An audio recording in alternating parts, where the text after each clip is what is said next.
तो मैं ना थर्मो को ही कंटिन्यू करता हूँ और AP1 वालों को मैं उनका ओसी अलग से कंप्लीट कर दूंगा, ठीक है। और बोर्ड पे अब स्कूल का पेपर कैसा हुआ ये बताओ तुम तो, कि मतलब ठीक हुआ या नहीं? बोर्ड में जो पढ़ाया है वो वापस पढ़ाने वाले हैं, ऑब्वियस सी बात है। बोर्ड में जो पढ़ाया होगा वापस पढ़ाना ही पड़ेगा। वो अपन ने कोई पढ़ा थोड़ी था, उसके लिए तो अपन को पढ़ना पड़ेगा। अगर उतने से काम चल जाएगा तो हो गया अपना काम, फिर तो हाँ बोल दूंगा तो सब गड़बड़ हो जाएगा। ठीक ठाक हुआ? चलो ठीक है, कोई बात नहीं। चलो ठीक है, अच्छा गया। किसी ने अच्छा है, किसी का ठीक था, केमिस्ट्री भी ठीक था। तो ठीक है, अपन ने जितनी मेहनत की थी मतलब उससे अपना जो अपन ने एक्स्ट्रा पढ़ा था उससे कुछ फायदा हुआ अपन को? बोर्ड के लिए पढ़ा था, अच्छा उससे फायदा हो गया, मतलब अपन को अपन ने बोर्ड क्लासेस ठीक रहा कर लिया था। ठीक है, ठीक है, फिर बेटा मतलब अगर अपन को फायदा हो गया तो ठीक है, कोई बात नहीं। अपनी कुछ क्लासेस अपन ने लगाई लेकिन अपन को फायदा हो गया तो अपने लिए बहुत अच्छा है। चलो फिर अपन थर्मो शुरू करते हैं। तुम मुझे ये बताओगे थर्मो में लास्ट में क्या पढ़ाया था मैंने? अच्छा, जो पढ़ाया था वो लिख के आया हो, वेरी गुड, चलो ठीक है। स्टेट फंक्शन पढ़ाया था। अब ना किसी ने अपन से कहा भी था कि सर स्टेट फंक्शन और पाथ फंक्शन, एक बार स्टेट फंक्शन जरा बताओ ना क्या होता है। तो देखो ना, ऐसे ना मैं क्या बोल रहा था, जैसे अपन डेल्टा एच लिखते हैं ना, तो मैंने तुमसे कहा था delta H is not a state function, H is a state function. मैंने तुमसे ये कहा था कि देखो एच, इसमें डेल्टा एच मतलब डेल्टा लगता है। तो अपन ने ये कहा था कि भाई जिसमें आप डेल्टा लगा सकते हो, जिस भी अपन को, जो भी अपन को एक अल्फाबेट गिवन होगा, जो भी मतलब एक टर्म गिवन होगा, उस टर्म में अगर मैं डेल्टा लगा सकता हूं तो अपन ने कहा था कि अपन उसे विदाउट डेल्टा स्टेट फंक्शन बोल सकते हैं। तो जैसे अपन डेल्टा एच लिखते हैं तो एच को स्टेट फंक्शन बोल सकते हैं, डेल्टा यू लिखते हैं तो स्टेट फंक्शन यू हो सकता है। तो उनको अपन स्टेट फंक्शन बोला था मैंने। डेल्टा पी लिखेंगे तो P is a state function, delta V लिखेंगे तो V is a state function, delta T लिखेंगे तो T is a state function, delta G लिखेंगे तो G is a state function. But इनको नहीं कहा था। बाकी कुछ एक्सेप्शन वगैरह होंगे तो वो मैंने बताया। मैंने आपको स्टेट फंक्शन बताए थे, मैंने आपको राइट पाथ फंक्शन बताए थे। तो पाथ फंक्शन में अपन ने वर्क डन और हीट पढ़ा था। अब एक सीक्वेंस जो है वो थोड़ा सा मैं चाहूंगा आपने थोड़ा रिवाइज किया होगा, स्कूल के लिए भी रिवाइज किया, थर्मो, और आपने थोड़ा पढ़ा होगा। मैं एक बार छोटा सा पार्ट बता देता हूँ अपन ने क्या क्या पढ़ा। अपन ने सिस्टम, सराउंडिंग और मतलब फिर उसके बाद टाइप ऑफ सिस्टम पढ़े अपन ने। फिर सराउंडिंग मतलब सिस्टम के अलावा बाकी जो भी पार्ट है यूनिवर्स का उसको अपन ने सराउंडिंग कहा। फिर अपन ने कहा कि भाई देखो टाइप्स ऑफ प्रोसेस पढ़े अपन ने, आइसोथर्मल, एडियाबैटिक, वो उसमें क्या कांस्टेंट होता है उस टाइप से अपन ने डिस्कस। फिर अपन ने इंटेंसिव और एक्सटेंसिव प्रॉपर्टीज पढ़े, इंटेंसिव मास इंडिपेंडेंट और एक्सटेंसिव मतलब मास डिपेंडेंट, वो प्रॉपर्टीज पढ़े अपन। फिर अपन ने पाथ फंक्शन और राइट ना स्टेट फंक्शन पढ़ा। मेरे ख्याल से बस इतना ही पढ़ा है। अब एक बार अपन पढ़ लेते हैं क्योंकि अपन को पता चल गया कि भाई path function W is a path function, Q is a path function. अब अपन थोड़ा सा लॉज ऑफ थर्मोडायनेमिक्स की बात करते हैं। What are the laws of thermodynamics? उसमें अभी और भी टर्म्स हैं जो अपन को पढ़ने हैं, लेकिन अपन अब लॉज ऑफ थर्मोडायनेमिक्स की बात कर सकते हैं और लॉज को अपन डिस्कस कर सकते हैं। अच्छा एक और बात है, ये बताओ कि किसी के एग्जाम तो नहीं है 15 मार्च से लेकर 31 मार्च तक? जय हिंद का है, अपने हैं, डीएवी का है 15 से 17, 15 और 17, 9, 12 को खत्म। डीएवी का 23 तक है, केसी का भी है, आपको बताया था 18 ओनली। अच्छा ठीक है, रुको रुको रुको रुको रुको, हो गया 18 तक है। मैंने इसलिए पूछा तुमसे क्या मैं फ्रीक्वेंसी ऑफ क्लास बढ़ा सकता हूँ। तो ये लोग जो है ना केसी कॉलेज वाले, ये लोग बोल रहे हैं जैन वाले ना, इनके 15 से होंगे ना, तो अपन उस टाइम ओसी वाला पार्ट जो है ना, मैं ओसी वाले पार्ट को काफी कंप्लीट कर दूंगा AP1 वालों का, ठीक है ना। तो उस टाइम अगर तुम लोग हो सकता है तो देख लेना, कुछ टाइम हम अपन मैनेज करेंगे उसमें, अगर कुछ कर पाए तो अपन कर लेंगे हैं। अच्छा यूनिट टेस्ट ही है, कोई ज्यादा इंपॉर्टेंट नहीं होगा। ऑनलाइन है कि ऑफलाइन है ये बता दो तुम तो मुझे बस। नैतिक ऑनलाइन है कि और ऑनलाइन है, हाँ तब तो मुझे पता है। मतलब मेरे जैसे एग्जाम दे दोगे फिर तो ठीक है। मतलब मैं बुक रखूंगा साइड में और फिर उसके बाद दे दूंगा। अच्छा सब एमसीक्यू ऑनलाइन है, फिर तो मजा आ गया। फिर तो मेरे ही जैसे एग्जाम दोगे, फिर तो मेरे पूरे मार्क्स आने वाले। ठीक है। चलो डीएवी वालों का ऑफलाइन है। अरे यार ये डीएवी वाले तो, डीएवी वालों ने वाकई यार परेशान कर दिया बच्चों को। ऑफलाइन एग्जाम ले डाले, बड़ी बात है। इतने सारे कोरोना वो आ रहे हैं मतलब पेशेंट फिर भी। चलो ठीक है बेटा। केवी वालों का भी ऑफलाइन है, अच्छा अच्छा। अच्छा बेटा ठीक है। तो मैं ना क्लासेस का फ्रीक्वेंसी बढ़ाना चाहता हूँ, पता है अपन क्या करना चाहते हैं अपन।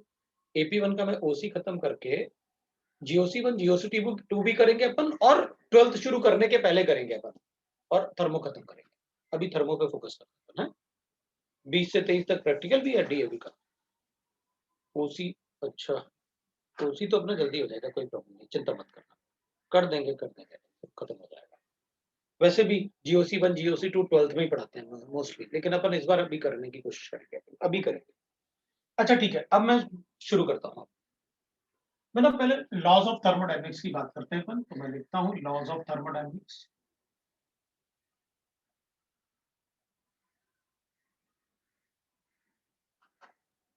लॉज ऑफ थर्मोडायनेमिक्स की बात करते हैं अपन। तो एक होता है जीरो लॉ ऑफ थर्मोडायनेमिक्स, है ना। एक होता है zero law of thermodynamics, law of thermodynamics. वैसे वो जीरो लॉ ऑफ थर्मोडायनेमिक्स होता है, पर उसे जीरो TH ऐसे लगा, zero law of thermodynamics.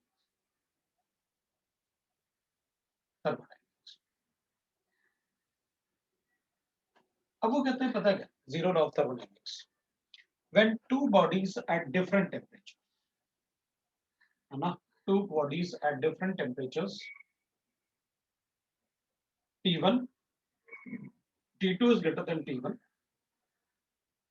are kept in contact with each other, are kept in contact with each other, then after some time their temperature will, they will attain a equilibrium of temperature, मतलब दोनों का temperature same हो जाएगा।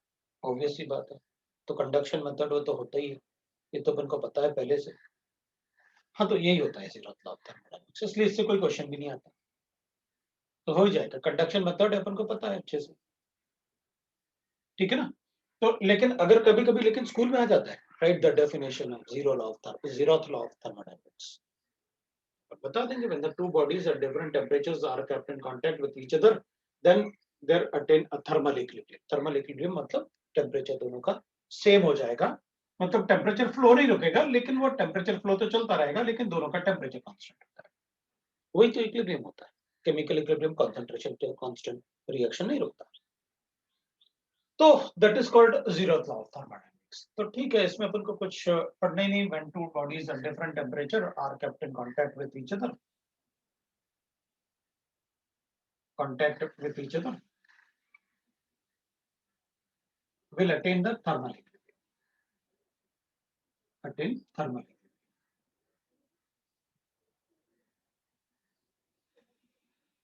तो अपन thermal equilibrium की बात करें, तो will attain the thermal equilibrium अपन ऐसे बता दें। तो that is zero law of thermodynamics. तो मैं दूसरे लॉ की बात करते हैं, इसमें ज्यादा कुछ पढ़ने के लिए नहीं था, एक डेफिनेशन था, मैंने सोचा उसको बता ही दें। तो अपन फर्स्ट लॉ ऑफ थर्मोडायनेमिक्स की बात करते हैं। तो फर्स्ट लॉ ऑफ थर्मोडायनेमिक्स को अपन ऐसे लिख लेते हैं, प्लॉट मतलब अकॉर्डिंग टू प्लॉट ऐसे फर्स्ट लॉ ऑफ थर्मोडायनेमिक्स, तो अपन वो बता दें। तो मैं इसको हटा रहा हूँ, फिर इसमें ऐसा कुछ था नहीं पढ़ने के लिए, इसलिए इसको बस एक डेफिनेशन है। कभी कभी स्कूल में आ जाता है डेफिनेशन लिखने के लिए कि जीरो लॉ ऑफ थर्मोडायनेमिक्स बताओ, तो अपन बता।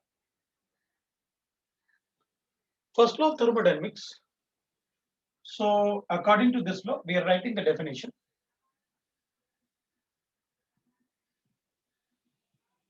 एक तो डेफिनेशन है कि the universe, the energy of universe is always conserve. So the energy of the universe is always conserved। हाँ तो भाई वो तो कांस्टेंट रहता है, ये तो अपन को पता है। The energy can be completely converted from one form to another, ये भी एक डेफिनेशन है। दूसरा definition, the energy can be converted completely from one form to another.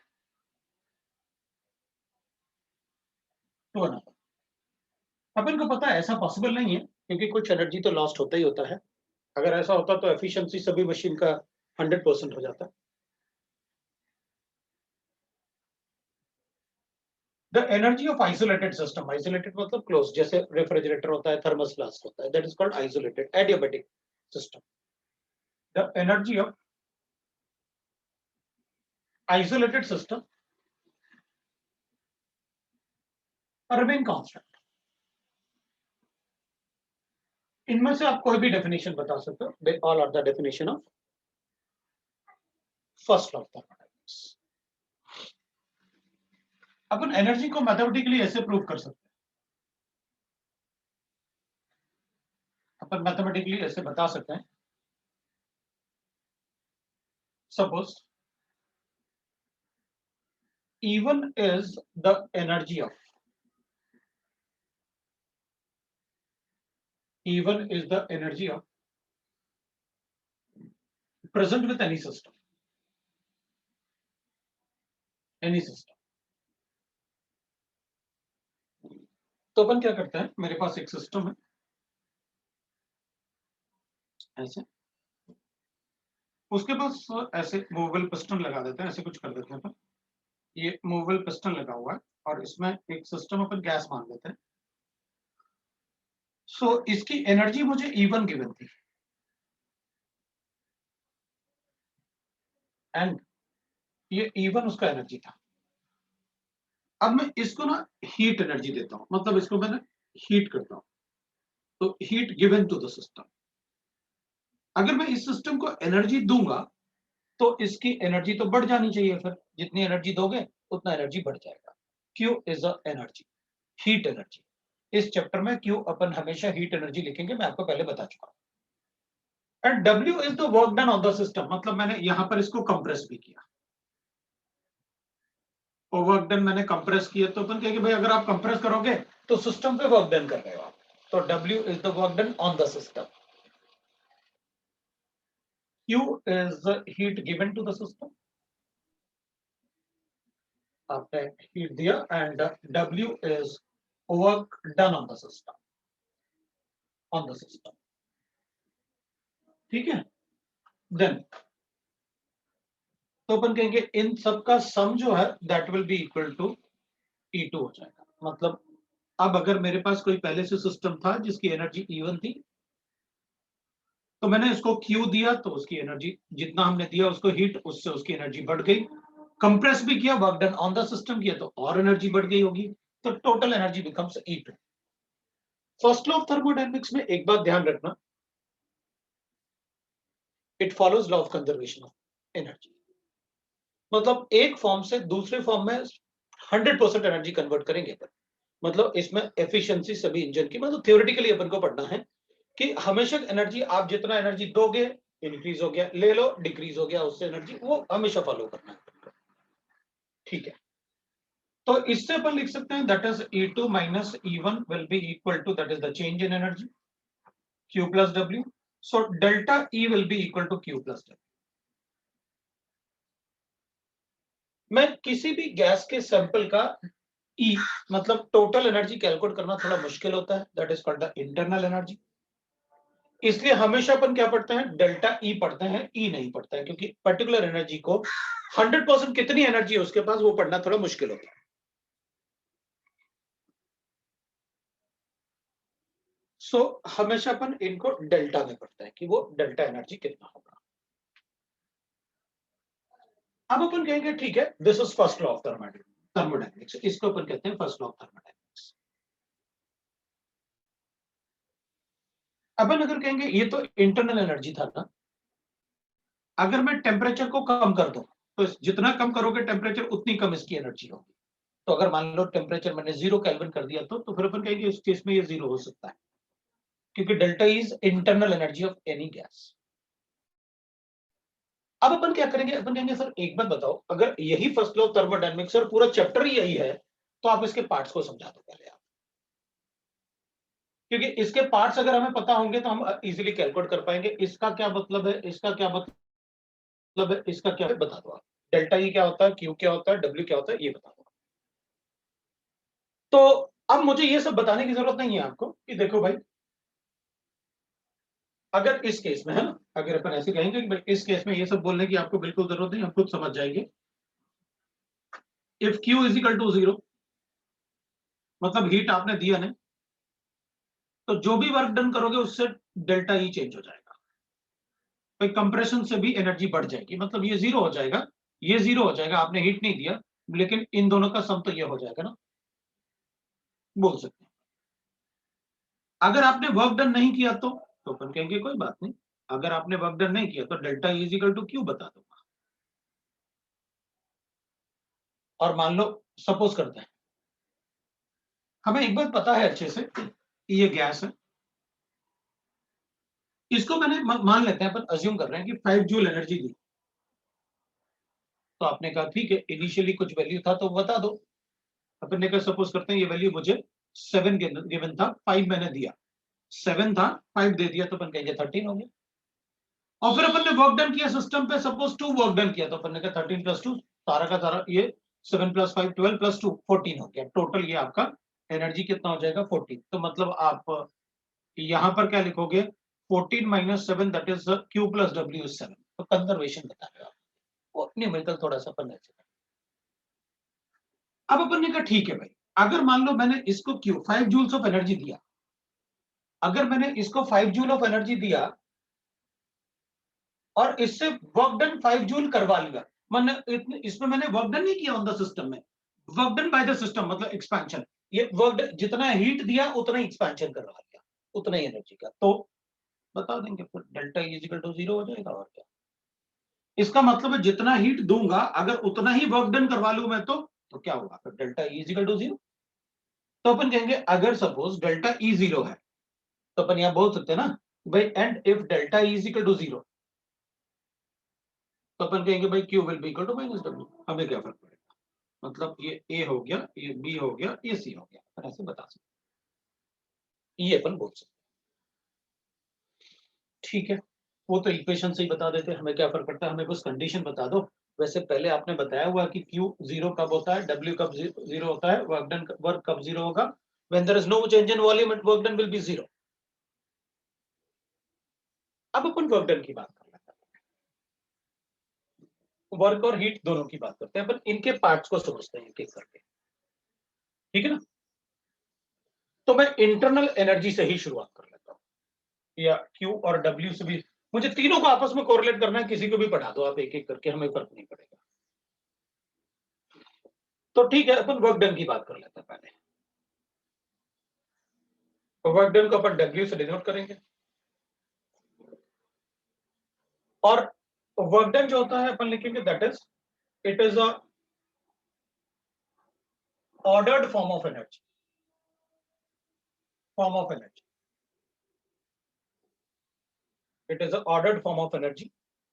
मतलब वर्क डन जब अपन करते हैं तो किसी को पुश करना है जैसे, तो अपन को पता है कि भाई आप वर्क डन करोगे, तो जैसे ये अपने पास गिवन है, तो इसमें अपन वर्क डन निकाल सकते हैं कि जैसे अपन को बताना है, तो force into length like that ना, वर्क डन का फॉर्मूला होता है, वी नो दैट। ये अपन डायरेक्टली बोल सकते हैं भाई, force into length, force pressure हो गया, वर्क डन आप डायरेक्टली लिख सकते हैं। मैं ऐसे कर लेता हूं पहले, देख। अब वो छोटे छोटे फॉर्मूले आप खुद ही बताते रहोगे, मुझे मुझे जरूरत भी नहीं पड़ेगी, आप खुद ही बोल दो कि सर ठीक है सर, हमको पता है ये सारी चीजें, क्या करना है आपको। अगर मुझे कैलकुलेट करना है, ये एक मूवेबल पिस्टन है ऐसे, हाँ, ये थोड़ा मैंने सर्कुलर बना लिया पिस्टन को, ये ऐसे, इसको मैं मूव करने वाला हूं, ठीक है। अब अपन इसको ऐसे लिख लेते हैं, और अगर मान लो इसका वॉल्यूम मुझे V1 गिवन है, और इसको मैं कंप्रेस कर लेता हूं, क्योंकि मैंने यहाँ पर कंप्रेशन की बात की थी, तो फर्स्ट लॉ में अपन कंप्रेशन की बात करते हैं, इसलिए मैं इसको कंप्रेशन की बात करता हूँ। मान लो मैंने इसको ऐसे कंप्रेस कर लिया, इसमें गैस था और गैस को अपन कंप्रेस कर रहे हैं, और मैं इधर लेके आता हूँ इसको। इसका एरिया मुझे गिवन है, A is the area that is area of this piston, ये वॉल्यूम V2 होगा तो अपन इसको L मान लेते हैं, इन दोनों में जो डिफरेंस है वो L मान लेते हैं अपन ऐसे। और यहां पर जो प्रेशर मैंने लगाया मैं उसको मान लेता हूं प्रेशर एक्सटर्नल बोल देता हूं, दिस इज एक्सटर्नल प्रेशर। अपन सबको पता है भाई work done will be equal to होता है फोर्स इनटू लेंथ होता है, ठीक है। फोर्स अपन को पता है क्या होता है, फोर्स क्या लिख सकते हैं अपन, pressure is equal to force upon area लिखते हैं अपन को पता है। सो फोर्स को मैं लिख सकता हूँ प्रेशर इनटू एरिया, और प्रेशर ये जो होगा वो एक्सटर्नल प्रेशर जो अपन उस पर लगाने वाले हैं, और एरिया अपन लिख सकते हैं ए इंटू लेंथ लिख सकता हूँ। एल अपने पास ये होगा area, that is length is this, so मैं इसको एरिया इंटू लेंथ को वॉल्यूम लिख सकता हूँ। मतलब पी एक्सटर्नल इंटू मैं लिख सकता हूँ area into length is what, that is delta we, ठीक है ना। ये फोर्स इंटू लेंथ अपन को पता है, ठीक है चलेगा। अब अगर अपन चेक करेंगे कि work done on the system अगर आप लिख रहे हो ना ऐसे, तो अपन क्या करेंगे V2 माइनस V1। अब फाइनल वॉल्यूम अपना V2 है और V1 अपने पास था बड़ा वॉल्यूम, तो अपन क्या करेंगे, अपन ने कहां पर, लेकिन जब आपने यहां पर वर्क डन किया ऑन द सिस्टम तो इनिशियल वॉल्यूम कितना था V1 था और ये V2 था। फाइनल वॉल्यूम अपने लिए, क्योंकि यहां पर वॉल्यूम चेंज लिखेंगे अपन, तो P एक्सटर्नल इनटू लिखेंगे अपन, that is V1 minus V2 था, अपन ने लेंथ चेंज चेक किया इधर। सो लेंथ चेंज चेक करूंगा तो दिस माइनस दिस ना, क्योंकि ये बड़ा लेंथ है ये छोटा लेंथ है, तो अपन कहेंगे अगर ये बड़ा लेंथ है और ये छोटा लेंथ है, लेकिन हमारे लिए तो final volume minus initial volume लिखना पड़ेगा ना, तो V final minus V initial लिखना पड़ेगा। तो फाइनल वॉल्यूम तो छोटा होगा फिर उस केस में, फाइनल वॉल्यूम तो छोटा होगा ना, तो अपन कहेंगे अगर फाइनल वॉल्यूम छोटा होगा तो वर्क डन तो नेगेटिव आएगा। तो अपन हमेशा ये बोलेंगे कि अगर मुझे work done on the system लिखना है तो वॉल्यूम हमेशा छोटा आएगा, ये W है, ये W है, ये W है, और वॉल्यूम अगर छोटा आएगा तो work done on the system हमेशा क्या हो जाएगा, पॉजिटिव हो जाएगा। तो अपन हमेशा बता देंगे भाई ये वैल्यू छोटा है इससे, इसलिए मैं वर्क डन को लिख लूंगा that is minus P external, और वॉल्यूम कितना चेंज आया वो डीवी लिख लेना, क्योंकि हमेशा हमको क्या पढ़ना होता है, work done on the system से पढ़ना होता है। केमिस्ट्री में अपन जो भी थर्मोडायनेमिक्स में पढ़ेंगे वो अपन ने बाय डेफिनेशन देखा था ना कि आपको work done on the system लिखना पड़ेगा, ये अपने पास, क्योंकि अपन ऐसे नहीं बोल सकते ना मैंने साइन क्यों लगाया ये, क्योंकि V2 छोटा है V1 से। अब अपन ये थोड़ी बोल सकते हैं वर्क डन नेगेटिव आया, how can work done will B negative. जब आप कंप्रेस कर रहे हैं तो आपने वर्क डन तो किया ना कुछ, तो अपन वर्क डन वो नेगेटिव साइन इसलिए लगाते हैं अपन क्योंकि हमने कंप्रेस किया, तो ये बताने के लिए कि अगर V2 छोटा है V1 से तो भी अपन बता सकते हैं कि वहां वर्क डन कितना किया हमने, तो वो पॉजिटिव में वैल्यू अपन बता देंगे, मैग्नीट्यूड में बता देंगे कि इतना वर्क डन आपको किया हुआ, इसलिए थोड़ा साइन का इंपॉर्टेंस होगा। तो ठीक है, इसका मतलब है कि हमेशा मुझे क्या करना है कि भाई अगर एक्सपेंशन होता तो फाइनल वॉल्यूम थोड़ी होता। आप इसको V1 V2 को ना, V2 हमेशा फाइनल वॉल्यूम लिखूंगा मैं, तो आप इसको फाइनल माइनस इनिशियल भी कर सकते हो अगर जरूरत पड़े तो, लेकिन अपन को हैबिट होता है, मुझे भी हैबिट है लिखने का, V2 माइनस V1 दिमाग में हमेशा होता है, V2 is the final volume, V1 is the initial volume. आप भी रख सकते हो, क्योंकि मोस्ट ऑफ द टाइम मैं ऐसे लिखूंगा तो अपन को कोई कंफ्यूजन नहीं होना चाहिए। अच्छा, फाइनल वॉल्यूम छोटा था इनिशियल से, तो इसलिए मैंने उसको नेगेटिव साइन लगा लिया। नेगेटिव साइन इसलिए आता है क्योंकि वर्क डन नेगेटिव नहीं लिखेंगे, अपन ने कंप्रेशन के लिए वर्क डन कैसे नेगेटिव लिख सकते हैं, तो अपन को मैग्नीट्यूड लिखना पड़ेगा, तभी मैंने इससे कहा work done on the system is what variable dependent. तो केमिस्ट्री में हमेशा अपन वर्क डन क्या करेंगे, सराउंडिंग के रिस्पेक्ट में पढ़ते हैं, सराउंडिंग ने सिस्टम पे वर्क डन किया, सराउंडिंग ने सिस्टम पे वर्क डन किया, इसलिए कभी साइन के चक्कर में नहीं पड़ना। हमें तो सीधा सीधा एक ही बात आता है, केमिस्ट्री में आपने वर्क डन की बात की, मैं तो हमेशा ये लिखूंगा, आप चाहे कितने भी कैलकुलेशन करो मुझे कोई फर्क नहीं पड़ता, और ये डेल्टा वी का मतलब है फाइनल माइनस इनिशियल वॉल्यूम, आपको जो मर्जी चाहे लिखते रहो। अब आपको क्या करना है बता दो, वर्क डन इज दस। तो अगर अपन कहेंगे अच्छा कंप्रेशन की बात कर रहे हैं, वर्क डन पॉजिटिव आएगा, एक्सपेंशन की बात करोगे तो V2 क्या हो जाएगा, बड़ा होगा, V2 बड़ा होगा V1 से, नेगेटिव आ जाएगा ऑटोमेटिक, कोई चेंज नहीं करना। ठीक है, अपन कंप्रेशन एक्सपेंशन की इसलिए बात कर रहे हैं क्योंकि ऑब्वियस सी बात है इस चैप्टर में अपन को वर्क डन गैसेस के लिए पढ़ना है, उसके मोल्स गिवन होंगे अपन को, अपन बता सकते हैं अगर आप इसमें मुझे टेम्परेचर दे दो, मैं तुरंत बता सकता हूँ कि प्रेशर कितना होगा। Number of moles of gas दे दो, बिकॉज गैसेस हैं तो पीवी जीरो टू एनआरटी अपन एक्सटेंसिवली यूज कर सकते हैं। 99% केसेस में हमको डील करना है रियल गैस, आइडियल गैस। अगर रियल गैस में कुछ होगा तो मैं बताऊंगा कि देखो रियल गैस में आप ऐसे कर सकते हैं, लेकिन पहले complete ideal gas. Ideal gas के अलावा रियल गैस अपन से कभी क्वेश्चन पूछते भी नहीं थे, लेकिन अभी रिसेंटली एक क्वेश्चन पूछ दिया था इस बार, लेकिन वो भी बड़ा इजी था, मतलब उसमें कोई ऐसा नहीं था कि वही कोई बहुत बढ़िया कंसेप्ट पूछ दिया। रियल गैस के बारे में अपन को आइडिया है कंप्लीटली, आप सिर्फ आइडियल गैस पढ़ रहे हो। अगर रियल गैस के बारे में मुझे कुछ बताना होगा तो लास्ट में मैं सेंटेंस में बता दूंगा, देखो अपन ने कैसे पढ़ा, रियल गैस होता तो ये हो जाता, खत्म हो जाएगा। ये वर्क डन था, तो मैंने आपको एक पार्ट समझा दिया कि इसमें से एक पार्ट क्या है। अच्छा, एक्सपेंशन कंप्रेशन की बात करनी है, W का वैल्यू हमेशा E है। मैं सीधा भी लिख सकता था, ये छोटे छोटे कैलकुलेशन अपन छोटे क्लास में 9th-10th में खूब पढ़े, राइट। तो नेक्स्ट अपन चेक करते हैं, दैट इज, अब मैं क्यू की बात कर लेता हूं एक बार, क्योंकि अपन को क्यू पता चलेगा तो फिर अपन, पहले अपन ने डब्ल्यू की बात कर ली तो अब अपन क्यू की बात करते हैं, ठीक है। डब्ल्यू को करने देते हैं ताकि अपन को ये भी पता चले आप क्यू किसको बोलोगे और डब्ल्यू किसको बोलोगे। अब अपन कहेंगे अगर अपन हीट की बात करेंगे ना, तो अपन कहेंगे हीट, हीट भी तो एनर्जी होता है। आपने वर्क डन को भी एनर्जी लिखा, हीट को भी एनर्जी लिखा।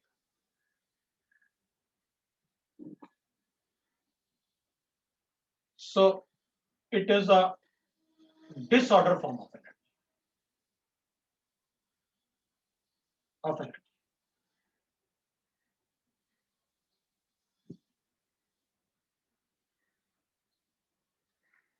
ये दोनों में डिफरेंस होता है।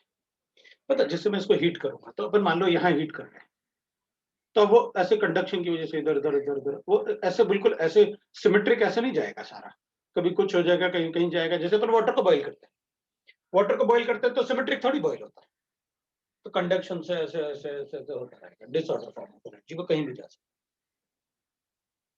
So heat is a disorder form of energy. अच्छा, तो वर्क डन भी एनर्जी, मतलब वर्क डन भी एनर्जी है, वो भी एनर्जी है, तो दोनों में डिफरेंस क्या है? अच्छा, एक ऑर्डर्ड है और दूसरा डिसऑर्डर्ड है। ये ऑर्डर क्यों?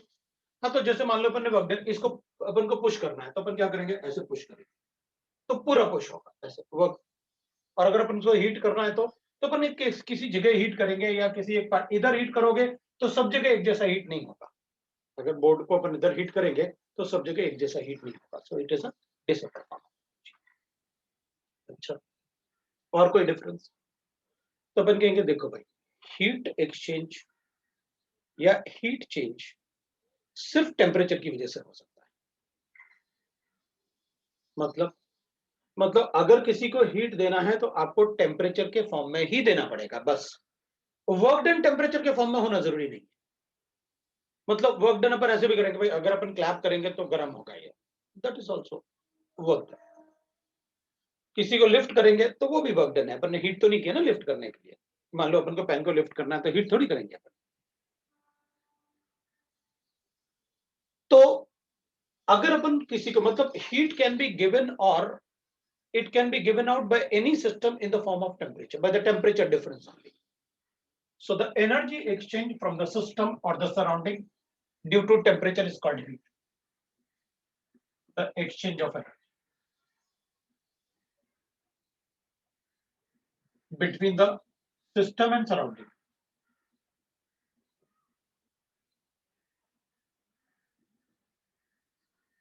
or between two bodies,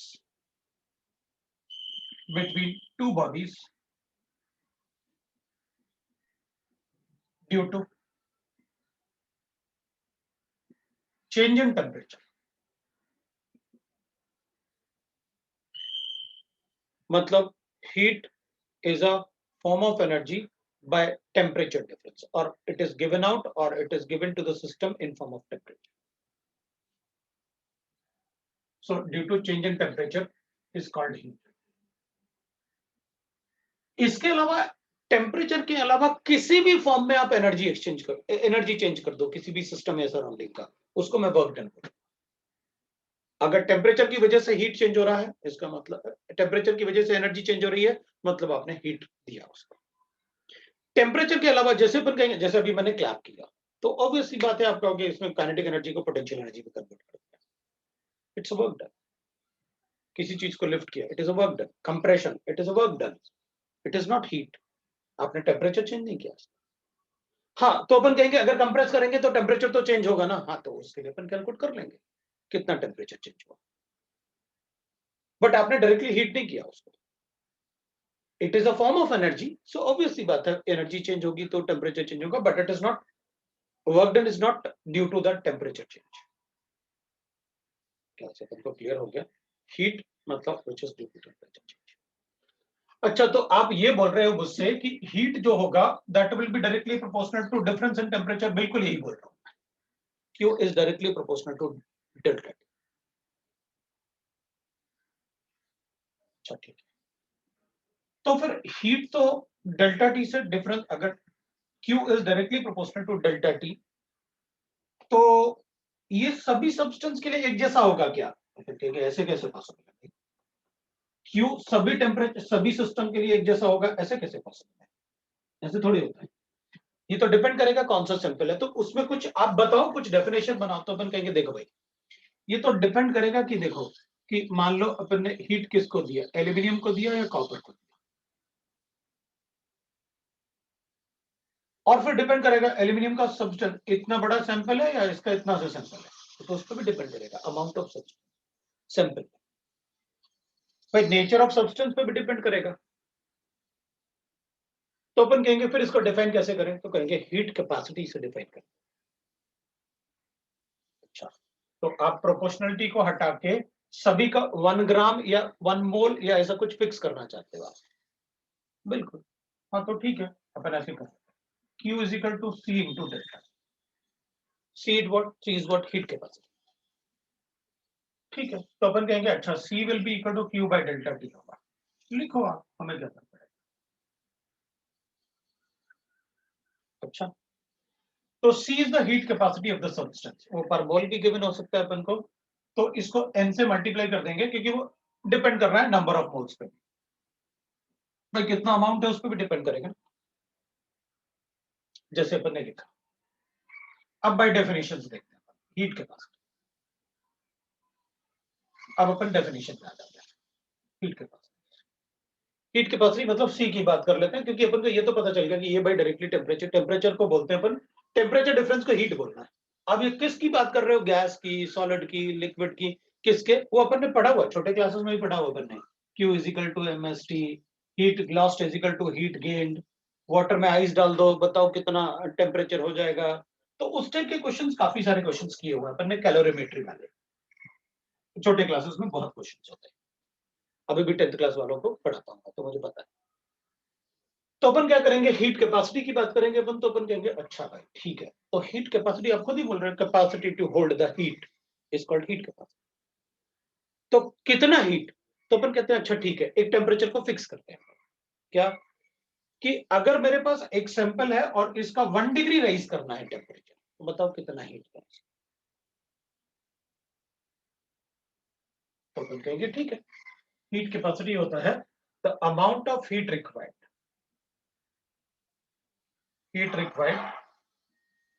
to raise the temperature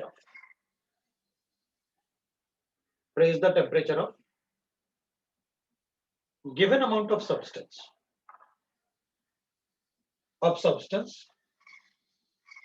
by 1 degree centigrade is called heat capacity.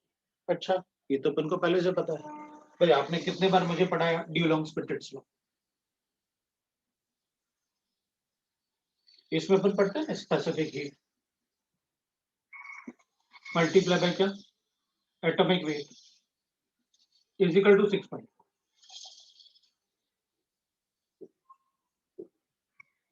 तो आपने कहा था स्पेसिफिक हीट तो कैलोरीज पर ग्राम लेना होता है, मतलब 1 ग्राम के लिए, इधर तो एनी अमाउंट करते हैं। 6.4 मेरे पास एल्यूमिनियम है और मेरे पास कॉपर है, तो अपन क्या कहेंगे, इससे अपन मैं बता सकता हूँ, चलो 1-1 ग्राम ले लेते हैं। 1 ग्राम लेंगे तो आप स्पेसिफिक बॉडी यूज कर लोगे इसमें, क्योंकि जब अपन 1 से डील करते हैं तो आप स्पेसिफिक बॉडी यूज करते हैं। तो अपन कहेंगे अच्छा ठीक है, ये तो बता सकता हूं ना मैं कि अगर दोनों का मास इक्वल लिया हुआ है, पर ग्राम ले रखा है, तो जिसका एटॉमिक मास ज्यादा होगा उसकी हीट कैपेसिटी कम होगी। अच्छा, इसका मतलब है इसकी हीट कैपेसिटी कम है इससे, तो ये तो कांस्टेंट है ना, तो इसकी हीट कैपेसिटी कम है इससे। अब हीट कैपेसिटी कम होने का मतलब है कि दोनों को अगर हीट देंगे तो कौन जल्दी गर्म हो जाएगा? कॉपर, उसकी हीट कैपेसिटी कम है ना। अगर उसकी हीट कैपेसिटी ज्यादा होती तो ज्यादा हीट होल्ड करता, जैसे खाने की कैपेसिटी, ईटिंग कैपेसिटी, तो खिलाते जाओ, कितना भी खिलाते जाओ, खाने की कैपेसिटी होगी। हीट कैपेसिटी मतलब भाई उसके हीट होल्ड करने की कैपेसिटी। तो ड्यूलॉन्ग-पेटिट लॉ से अपन को पता रहेगा कि भाई देख, जिसका एटॉमिक मास, अगर आप एलिमेंट की बात करोगे तो जिसका एटॉमिक मास ज्यादा ना, उसका ये वैल्यू कम होना चाहिए, क्योंकि दोनों का प्रोडक्ट 6.4। अच्छा, इसलिए जो घर में जिनमें खाना बनाते हैं ना, बर्तन में, वो नीचे कॉपर इसलिए लगाते हैं, वो जल्दी गर्म होगा तो खाना जल्दी पकेगा, गैस कम यूज होगा। एल्यूमिनियम नहीं लगाते, वो कॉपर लगाते, उसकी हीट कैपेसिटी कम है ना। अच्छा, ठीक है भाई, तो ये समझ में आ गया। तो अपन एक बात कहेंगे, अभी ये तो हीट कैपेसिटी है ना, तो आप जब स्पेसिफिक हीट कैपेसिटी कहोगे तब आप मास को फिक्स करोगे ना दोनों के। तो मैं ये बोल सकता हूं ना कि हीट कैपेसिटी का मतलब है भाई ठीक है, ये इसकी हीट कैपेसिटी कम है, लेकिन इसका इतना बड़ा अमाउंट है और इसका इतना बड़ा अमाउंट है, बताओ कौन जल्दी गर्म हो जाएगा? ऑब्वियसली बात है, छोटा वाला। अच्छा ठीक है, अब मैं इसको ऐसे कर लेता हूं, इसका इतना बड़ा अमाउंट है और इसका छोटा सा अमाउंट ले लिया मैंने, अब बताओ कौन जल्दी गर्म हो जाएगा? तो अपन कहते हैं ऑब्वियसली बात है, अगर वो बहुत ज्यादा होगा तो उसको ज्यादा हीट देनी पड़ेगी। अच्छा, तो आप ये बोल रहे हो कि it depends on amount of substance.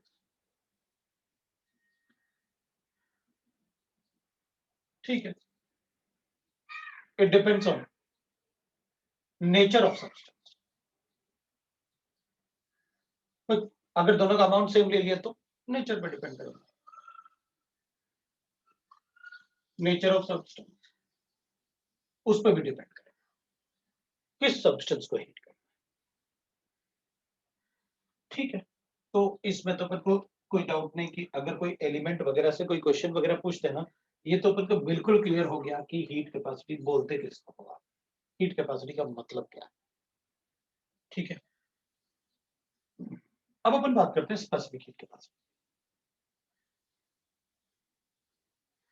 जब आप स्पेसिफिक हीट कैपेसिटी की बात करोगे ना, तो स्पेसिफिक वर्ड का मतलब हो गया 1 ग्राम। वो थोड़ी डिपेंड करेगा इस पर, मतलब अमाउंट पे डिपेंड नहीं करेगा, नहीं ये अमाउंट पे डिपेंड नहीं करेगा।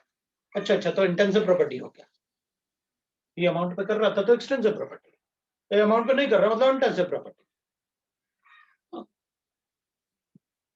जो अमाउंट पे डिपेंड करेगा एक्सटेंसिव प्रॉपर्टी, जो अमाउंट पे डिपेंड नहीं करेगा वो इंटेंसिव प्रॉपर्टी। तो फिर इसको क्या लिखें? तो आप स्पेसिफिक वर्ड लिखोगे तो यहाँ पर जो अमाउंट लिखा था ना, the amount of heat required to raise the temperature of given amount of substance, उसमें 1 ग्राम लिख दूंगा। The energy required to raise the temperature of 1 gram of substance by 1 degree centigrade of substance by 1 degree centigrade, इस पर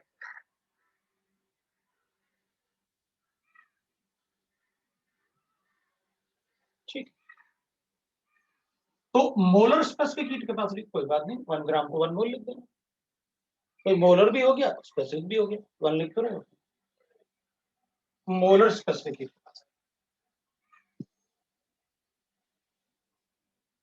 heat capacity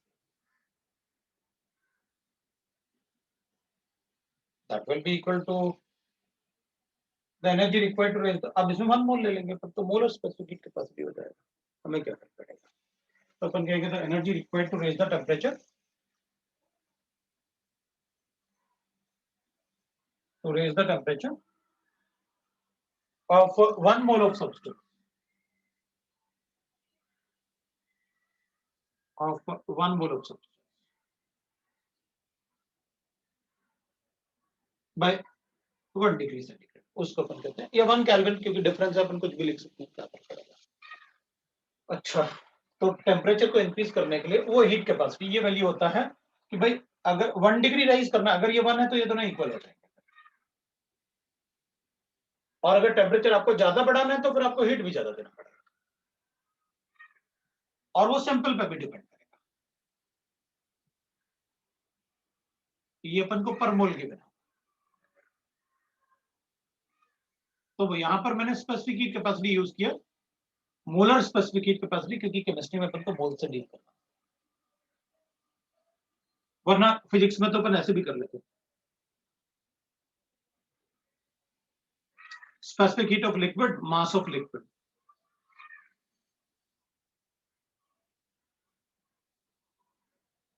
है ना, और temperature difference, ऐसे calorimetry में काफी कुछ पढ़ा हुआ।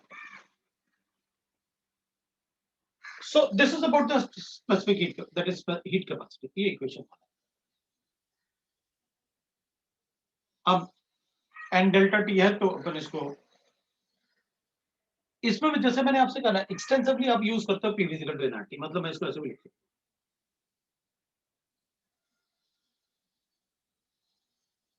डेल्टा टी एम,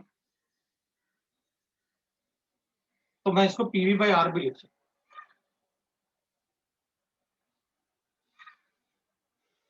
मैं ऐसे भी लिख सकता हूँ,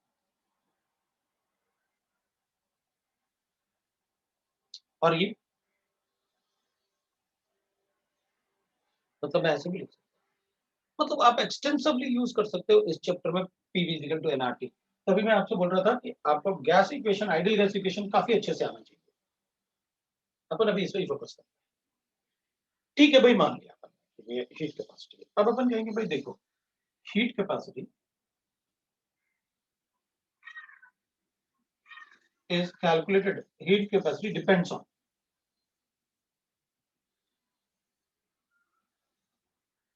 pressure and volume conditions, volume conditions वो उस पर डिपेंड करेगा। एट कांस्टेंट प्रेशर मैं उसको सीपी लिखूंगा, एट कांस्टेंट वॉल्यूम पे एंड एट कांस्टेंट वॉल्यूम मैं उसको सीवी, मैं उसको सीवी एट कांस्टेंट। अब मैं इसको हटा लेता हूँ, इसकी जरूरत नहीं, इनको आपको पता है क्या, ये इक्वेशन की जरूरत पड़ सकती है, वो अपन को याद। मोस्टली हमें केमिस्ट्री में मोलर हीट कैपेसिटी से डील करना है, तो ज्यादा अपन को प्रॉब्लम नहीं है।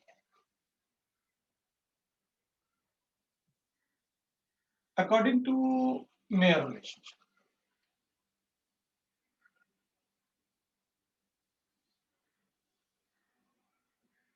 what he says that Cp minus Cv is equal to R होता है, Cp minus Cv मतलब कांस्टेंट वॉल्यूम पे Cp at constant pressure, so C at constant pressure is always greater than Cv, और वो R होता है, R is a universal gas constant, where Cp is molar heat capacity at constant pressure, molar heat capacity at constant volume is equal to R। तो मैंने यहाँ पर ऐसे लिखा, मतलब अपन को पता है कि भाई Cp is equal to, अपन ने भी लिखा जैसे Cp is equal to that is Q by n delta T, तो मैं इसको Cv को लिख सकता हूँ that is Q by n delta T, ये भी होगा, लेकिन फिर ये कांस्टेंट प्रेशर पे आपने हीट दिया, ये कांस्टेंट वॉल्यूम पे हीट दिया, फिर टेम्परेचर से तो डायरेक्टली प्रोपोर्शनल होगा, तो Q will be directly proportional to delta T given at constant volume और गिवन एट कांस्टेंट प्रेशर। अच्छा, तो ये दोनों अलग अलग होंगे अगर ये प्रेशर और वॉल्यूम कंडीशन अगर अलग अलग है तो बिल्कुल अलग अलग, ऑब्वियसली बात है, अलग अलग होनी चाहिए। तो R इक्वल टू R, ठीक है, अगर मैं इसको ऐसे करूं तो इस n को यहां मल्टीप्लाई कर लेता हूं, हाँ तो आपने 1 मोल ले रखा था ना अभी, मतलब अगर मैं नंबर ऑफ मोल चेंज करूंगा तो चेंज हो जाएंगे Cp और Cv, ऑब्वियसली बात है, आप मोलर हीट कैपेसिटी ले रहे हो तो Cp माइनस Cv तो R लिख रहा हूं। तो अगर ज्यादा मोल्स होंगे तो ठीक है, फिर अगर नंबर ऑफ मोल्स चेंज करोगे तो फिर मैं इधर भी जितने मोल्स से इसको मल्टीप्लाई करोगे उतने इससे मल्टीप्लाई करूंगा, उतने 8 से मल्टीप्लाई कर दूंगा फॉर n मोल्स।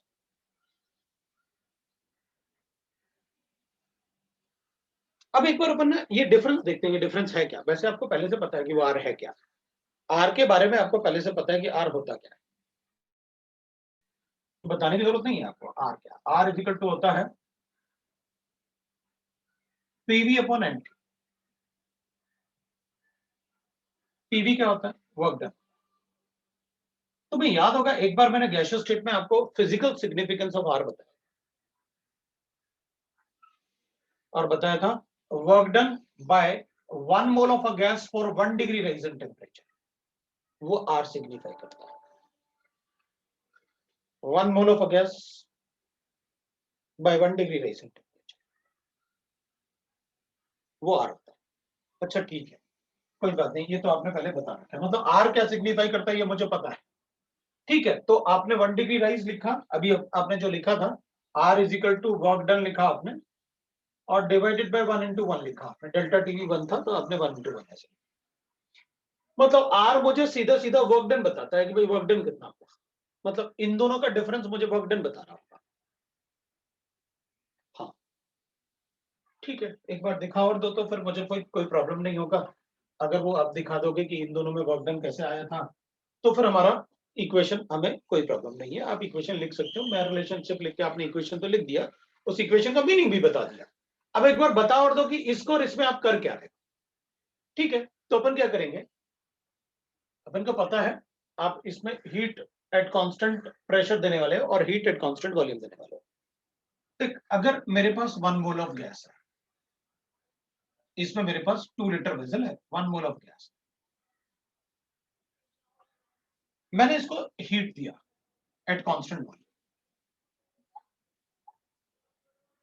तो जो भी मैं इसको हीट दूंगा ना, उससे इसका टेम्परेचर राइज हो जाएगा 1 डिग्री। जो भी मैं इसको हीट दूंगा उससे इसका टेम्परेचर राइज हो जाएगा 1 डिग्री।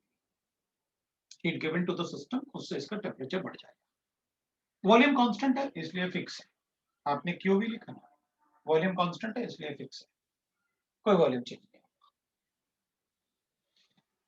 तो मैंने आपसे कहा कि भाई इसका अगर मुझे 1 डिग्री राइज करने के लिए, सपोज करते हैं, मैंने मतलब एक एग्जांपल अगर अपन को न्यूमेरिकली दिखेगा तो और भी अच्छा होगा ना, अपन को कभी डाउट नहीं होगा कि वो क्या होता है, हमें बिल्कुल क्लियरली दिखेगा।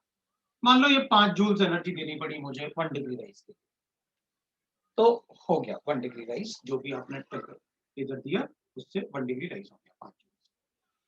मैंने इसी टाइप से एक कांस्टेंट प्रेशर की बात, और इसमें भी 1 मोल गैस था, इसको मैं हीट देने वाला हूं क्यूपी, राइट, मैं इसको क्यूपी हीट दूंगा और इसमें भी 1 डिग्री राइज करना है। जब मैं इसको हीट दूंगा, जैसे इसमें हीट दिया, तो इसका तो प्रेशर बढ़ेगा, वो तो इसका भी बढ़ रहा है। हीट दोगे तो कोलिजन बढ़ेगा, वॉल्यूम कांस्टेंट है इसलिए कुछ हो नहीं सकता। तो कांस्टेंट वॉल्यूम पे जो भी हीट दिया आपने उससे 1 डिग्री राइज हो। इसमें अगर आप हीट दोगे तो इसका तो प्रेशर बढ़ जाएगा, और आप तो कह रहे हो कांस्टेंट प्रेशर पे देना, तो ठीक है, अपन क्या करेंगे, अगर इसको कांस्टेंट प्रेशर रख के हीट देना है, मतलब प्रेशर कांस्टेंट रहे और 1 डिग्री राइज करना है टेम्परेचर, ठीक है, तो अपन ऐसे करेंगे। इसमें मैं एक मोबाइल पिस्टन लगाऊंगा, मैंने इसमें एक मोबाइल पिस्टन लगा दिया, अब मैंने इसको हीट दिया 5 जूल्स, लेकिन प्रेशर बढ़ जाएगा, तो मैं क्या करूंगा, थोड़ा इसको वॉल्यूम बढ़ाऊंगा इसका, ताकि प्रेशर कांस्टेंट रहे।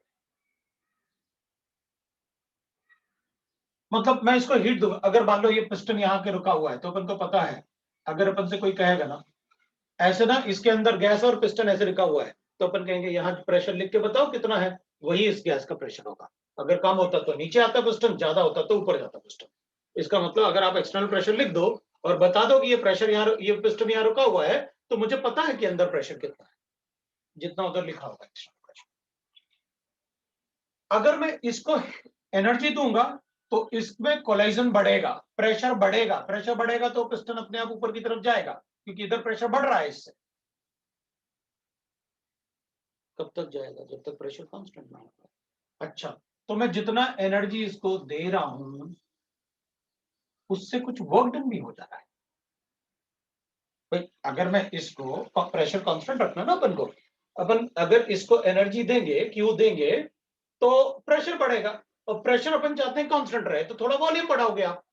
तो इसका मतलब ये हुआ कि मुझे 1 डिग्री राइज तो करना पड़ा, तो उससे क्या होगा कि कुछ तो एनर्जी मॉलिक्यूल, क्योंकि अपन एक्सपेंशन करेंगे तो अपन सबको पता है एक्सपेंशन से कूलिंग होता है।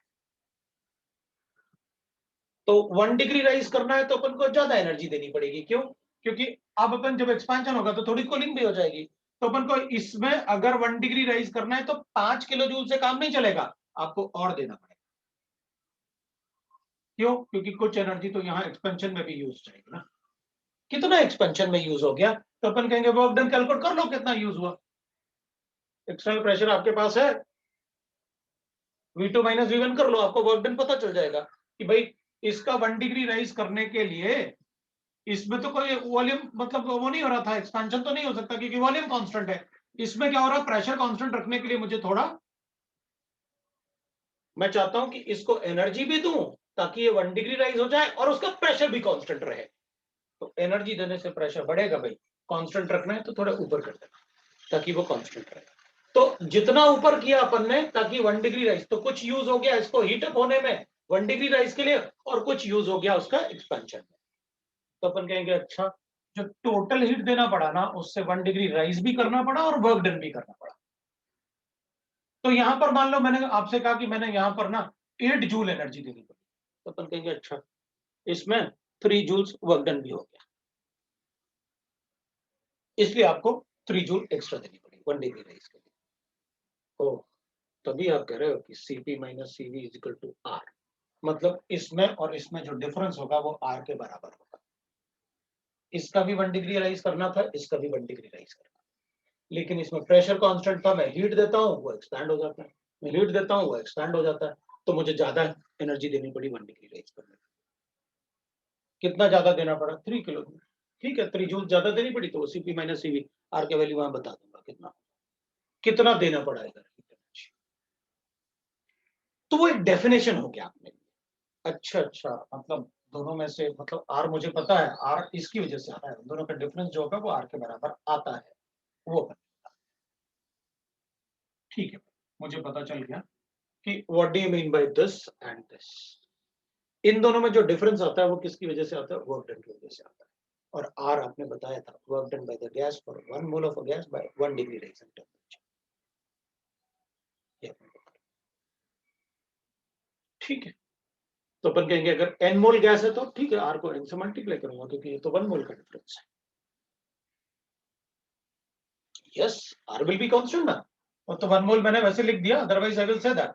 अपन को पता है अच्छे से, अगर आप इसको 1 मोल बोल रहे हो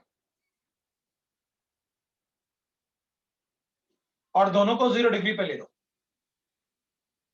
1 डिग्री राइज करना है तो R का वैल्यू 8 पॉइंट, कोई भी टेम्परेचर ले लो, 1 डिग्री राइज करना है तो R का वैल्यू ये होगा। मतलब आप मुझे ये दे दो, मैं अपने आप कैलकुलेट करके बता दूंगा कि उसके लिए CV कितना होगा, बाकी मुझे कैलकुलेट करने की जरूरत नहीं है, क्योंकि अगर ये जूल्स में गिवन होगा, अगर ये कैलोरीज में गिवन है तो ये मैं कैलकुलेट कर दूंगा इसको 2 लेके। R तो कांस्टेंट ही रहेगा, वो थोड़ी कभी चेंज, वो तो मैंने समझाने के लिए 8 और 5 ऐसे लिखा था, वरना जूल्स में दोनों का डिफरेंस तो 8.314 होगा, आपने 1 मोल ले रखा, डिफरेंस 8.314 आना चाहिए, जो एक्स्ट्रा इसमें वर्क डन होगा वो 8.314 होगा।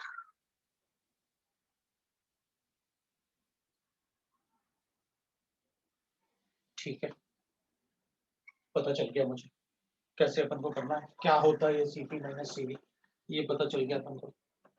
ठीक है, कांस्टेंट वॉल्यूम और कांस्टेंट ऑब्वियस सी बात है, हीट कैपेसिटी, कांस्टेंट प्रेशर और कांस्टेंट वॉल्यूम डिफरेंट होना ही चाहिए।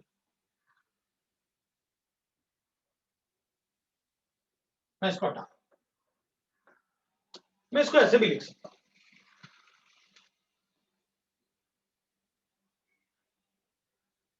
ये मुझे पर मोल गिवन थे, Cp minus Cv is equal to NR भी लिख सकता हूँ अगर 2 मोल गैस होगा तो इसको 2 लिख लूंगा, अगर 3 मोल गैस है तो 3 लिख लूंगा। Cp minus Cv for 3 mole of gas, मतलब जो अभी बॉक्स बना रहे थे जिसमें आप 1 मोल लिख रहे थे, अगर उनमें 3 मोल लिखा होता तो मैं 3 टाइम ले लेता, वो 3 टाइम होगा ना, क्योंकि आपने लिखा था अभी 1 मोल के लिए 8.314 का डिफरेंस आएगा, तो 3 मोल के लिए हाँ तो 3 इंटू कर दूंगा, हमें क्या।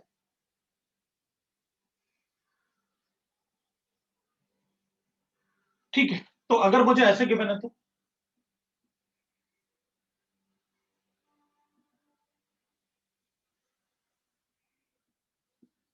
कोई बात नहीं, अरे इसमें नहीं करते, फिर से इसको अलग लिखते हैं।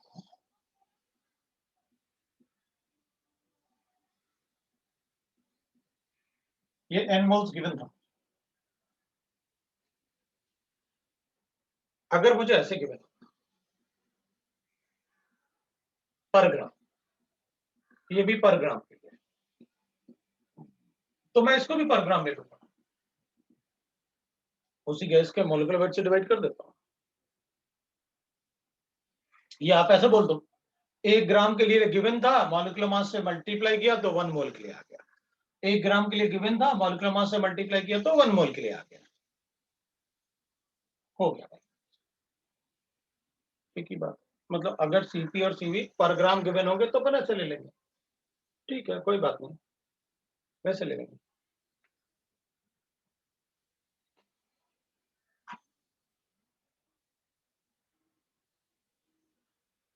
अब इसमें अपन ऐसे लिख सकते हैं, दूसरा पार्ट अपन इसमें ऐसे बोल सकते हैं, that is according to my relationship we can write like this, if, so पहले अपन Cp और Cv के वैल्यूज लिख लेते हैं। Values of Cp and Cv depends on nature of substance, nature of gas. अपन गैसेस पढ़ रहे हैं तो नेचर ऑफ गैस पे डिपेंड करेगा।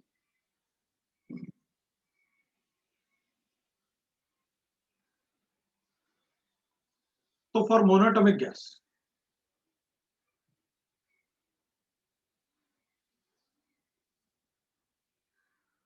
मोनोटॉमिक गैस के लिए अपन क्या लिखेंगे, दैट इज, अच्छा एक और पार्ट होता है, जैसे अपन ने Cp और Cv लिखा ना, Cp upon Cv is equal to होता है gamma, where gamma is Poisson ratio, ये पॉइजन रेशियो होता है, वो अपन को जरूरत पड़ता है कैलकुलेशंस, इसलिए मैंने उसको ऐसे लिखा गामा, खाने वाला पॉइजन, नाम वाला पॉइजन, ठीक है। तो अपन क्या करेंगे, फॉर मोनोटॉमिक गैस Cp जो होता है वो होता है 7/2R, एंड Cv जो होता है that is equal to 5/2R होता है।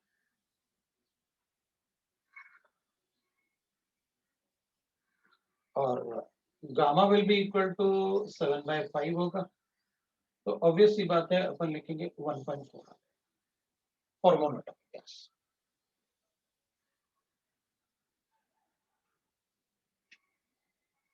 ये कैसे आए वैल्यूज, ये अपने सिलेबस में नहीं है, वो फिजिक्स में है, लेकिन वो आप देख लेना वहां से, अपन ने वैसे तो कैलकुलेट इससे किया है, अपन को पता है 3/2 NRT होता है,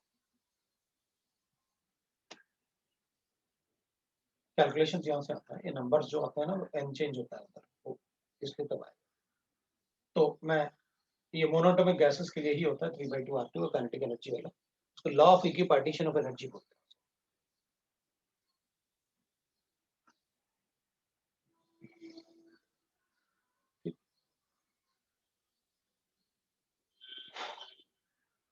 तो अपन लिखेंगे फॉर डायटोमिक गैस, तो डायटोमिक गैस के लिए will say that Cp is equal to होता है that is 5/2R and Cv will be equal to होगा 3/2R, so I'll write that gamma will be equal to that is 5/3 होगा, and that will be equal to 5/3 मतलब 1.4 कितना आएगा 6 ना,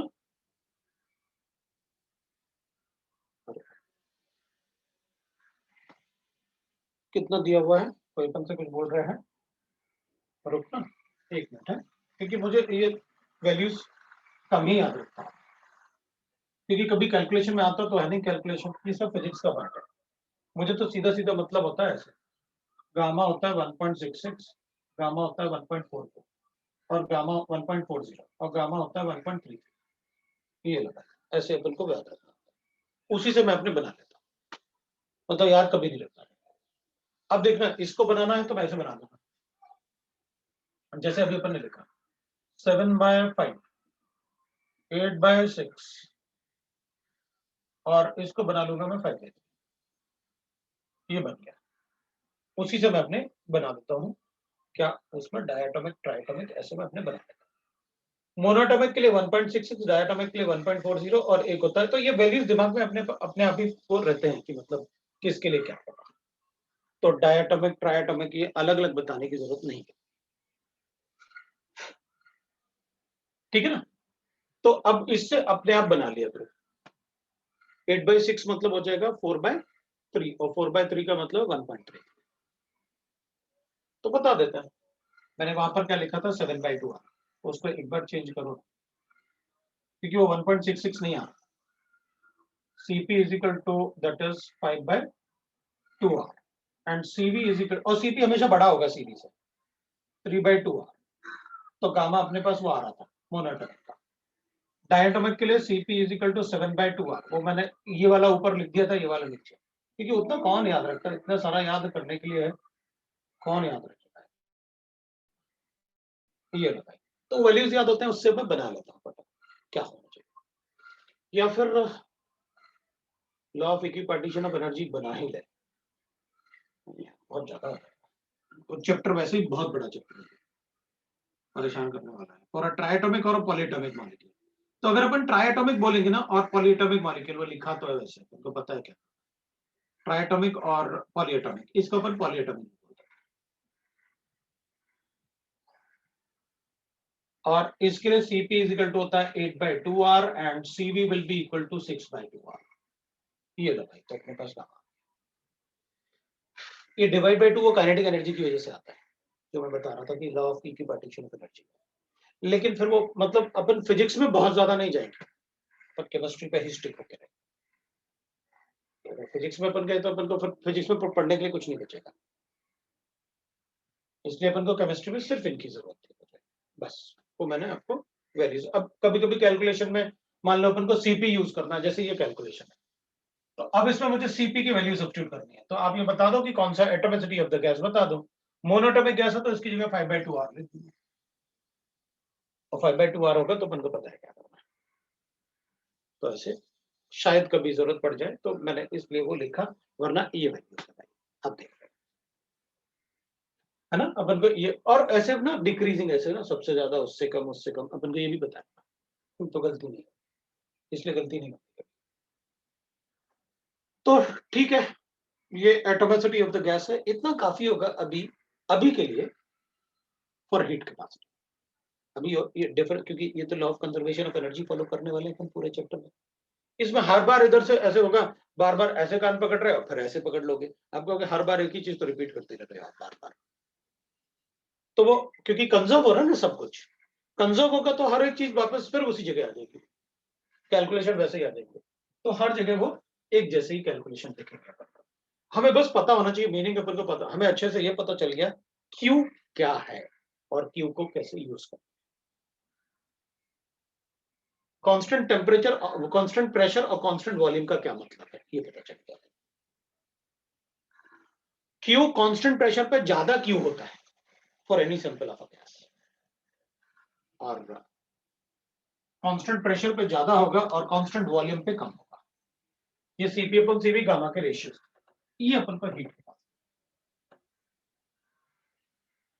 अब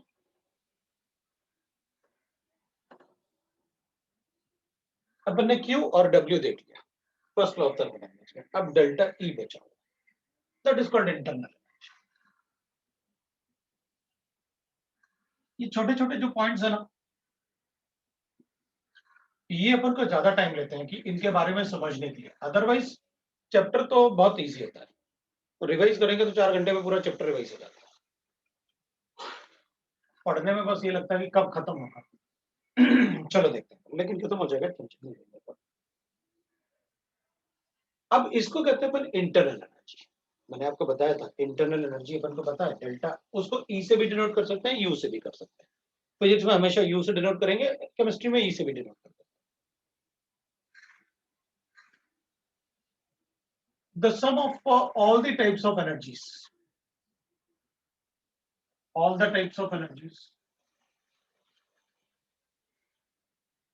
present with the system, with the system, और chemical reaction होगा तो अपन लिख सकते हैं और reaction. So present with the system is called its internal energy. Internal energy.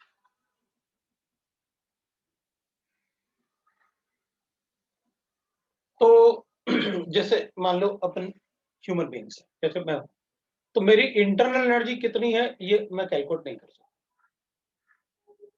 मतलब मैं कितना भाग सकता हूँ, कितना काम कर सकता हूँ, तो ऐसे थोड़ी होता कि अच्छा मैं अभी कैलकुलेट करके दिखाता हूँ तुम्हारे अंदर 5 किलो एनर्जी है, किलो जूल एनर्जी है, अभी तो 5 किलो जूल के बराबर काम कर सकते हो। नहीं, ऐसा नहीं, मैं ज्यादा भी कर सकता हूँ, कब भी हो सकता है, मेरी इंटरनल एनर्जी। हाँ, लेकिन मैं ये कैलकुलेट कर सकता हूँ कि यार मतलब अभी मेरी एनर्जी कितनी है, अब मैं कुछ खा पी के मतलब मेरी एनर्जी कितनी इंक्रीज हो जाएगी, मतलब मैं किलो कैलोरीज देख लूंगा कितना कंज्यूम करने वाला, उतनी एनर्जी तो मेरी बढ़ गई। मेरी एग्जैक्ट एनर्जी कैलकुलेट नहीं कर सकता, किसी की भी नहीं कर सकता। अभी तुमको खेलने के लिए बोल दिया जाओ क्रिकेट खेलना, तो कितनी देर तक खेल सकते हो ये थोड़ी बता सकता है कोई। हाँ, लेकिन अगर 2-3 ग्लास जूस पिया तो उसमें कितनी एनर्जी कंज्यूम की तुमने, वो मैं कैलकुलेट कर सकता हूँ। तो जो भी तुम्हारी एनर्जी रही होगी, तुमने इतना कैलोरीज लिया तो इतनी एनर्जी बढ़ गई तुम्हारी। इसलिए अपन हमेशा डेल्टा पढ़ते हैं, डेल्टा ई, बट अपन ई नहीं पढ़ते। तो इंटरनल एनर्जी जो होती है वो sum of many type of energies होता है। तो टोटल इंटरनल एनर्जी जो होगा that will be the sum of all type of energies. So अपन लिखेंगे kinetic energies, potential energy, energy due to temperature, right. So energy due to temperature मतलब अपन ने उसको, अगर कोई टेम्परेचर है उस एक पर्टिकुलर टेम्परेचर, जैसे मान लो 25 डिग्री सेंटीग्रेड है, तो उसकी वजह से भी तो, जैसे रूम में अपन कहेंगे भाई रूम के अंदर कितना टेम्परेचर, 25 डिग्री सेंटीग्रेड, हाँ, तो उसमें अराउंड 20 से 22 किलो कैलोरीज का एनर्जीज होगा रूम में, क्योंकि टेम्परेचर ज्यादा है ना, तो वो भी तो एनर्जी होगी। तो डिफरेंट टाइप ऑफ एनर्जी अपन कहेंगे, rotational energy, vibrational energy, translational energy, और भी बहुत सारे टाइप के एनर्जीज होते हैं जिसे अपन पूरा कैलकुलेट नहीं कर सकते। और फिर अपन कहेंगे जो सैंपल है उसके अंदर एटम्स होंगे, एटम के अंदर शेल्स होंगे, अभी इसका और इसका अट्रैक्शन का एनर्जी, वो बहुत सारे एनर्जी, तो उतना तो अपन कैलकुलेट भी नहीं कर पाएंगे। इसलिए अपन हमेशा क्या डेल्टा ई की बात, we can not calculate the exact value of delta E, we can not calculate the exact value of internal energy E of any system, but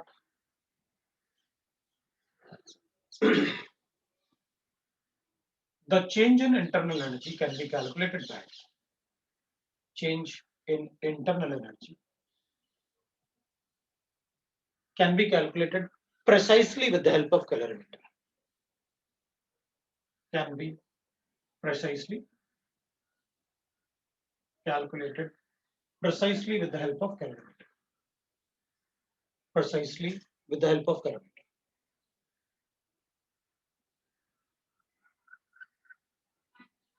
calorimeter. With the help of calorimeter. So it can be calculated precisely with the help of calorimeter. Calorimeters are of two types. Calorimeter are of two types. एक होता है closed vessel calorimeter,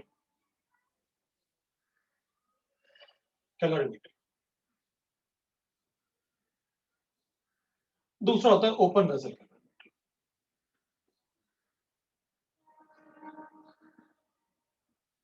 दूसरा होता है open vessel calorimeter.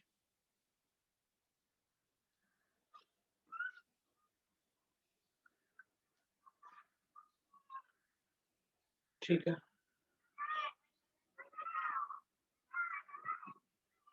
तो will write that अब closed vessel होगा तो volume will be constant, volume is constant, और ओपन वेसल में प्रेशर कांस्टेंट लेना होता है।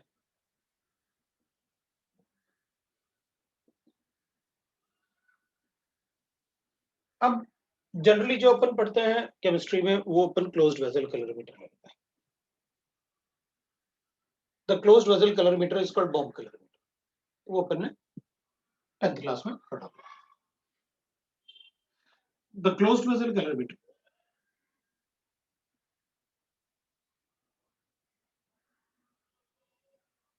is called bomb calorimeter,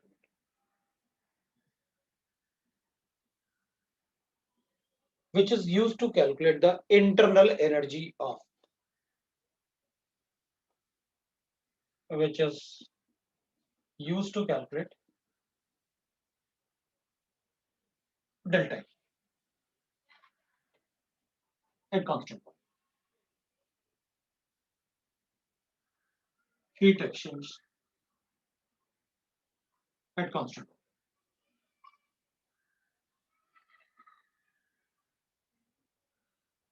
तो कैलकुलेट कैसे करेंगे? फिर कहेंगे ठीक है भाई, जैसे कैलोरीमीटर होता है तो heat exchange by calorimeter is equal to होता है Q by calorimeter is equal to अपन लिखेंगे that is directly proportional to change in temperature,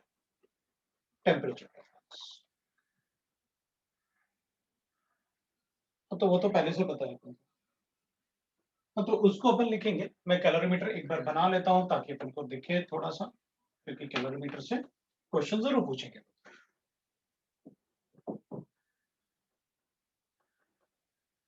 school में प्रैक्टिकल्स भी होते हैं, लेकिन अभी मुझे नहीं पता स्कूल में करवाएंगे या नहीं, लेकिन वैसे कैलोरीमीटर का स्कूल में प्रैक्टिकल होता है, कैलोरीमीटर वाला। तो ये एक ऐसे वुडन बॉक्स होता है कैलोरीमीटर का, अंदर उसमें मेटल स्ट्रिप होता है ऐसे,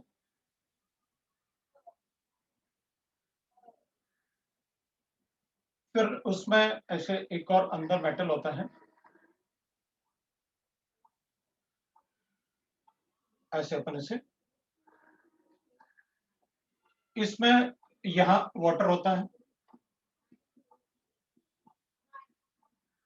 वाटर फिल्डअप होता है। ये जो मेटल होता है जो यहाँ पर अंदर यूज करेंगे, इसी मेटल को, ये जो बना हुआ होता है मेटल का बॉक्स, एक कॉलम बना होता है, इसी को अपन कहते हैं बॉम्ब ऑफ कैलोरीमीटर, इसलिए अपन उसे बॉम्ब कैलोरीमीटर बोलते हैं। इसमें यहाँ पर एक ऐसे क्रूसिबल रखा होता है, उस क्रूसिबल में अपन वो सब्सटेंस रखेंगे जो अपन को बर्न करना है, जिसका हीट कैपेसिटी कैलकुलेट करना है, और उसको अपन एक इलेक्ट्रिक फिलामेंट से जोड़ेंगे, पॉजिटिव और नेगेटिव एंड। ऑब्वियसली इसमें O2 भी होता है, एयर भी होता है, तो बर्न करेगा। इधर एक स्टरर लगा देंगे जो बड़ा स्लोली स्लोली अपन उसको धीरे धीरे रोटेट करेंगे ताकि वाटर उसमें रोटेट होता रहे। यहां पर मैं एक थर्मोमीटर लगाने वाला हूं। दिस इज द थर्मोमीटर जो अपन उसमें लगाएंगे। ये थर्मोमीटर है। ऑब्वियसली बात है उसमें स्केल होगा। तो पहले मैं इसमें T1 टेम्परेचर चेक कर लूंगा। इनिशियल टेम्परेचर चेक कर लूंगा before heating, before burning.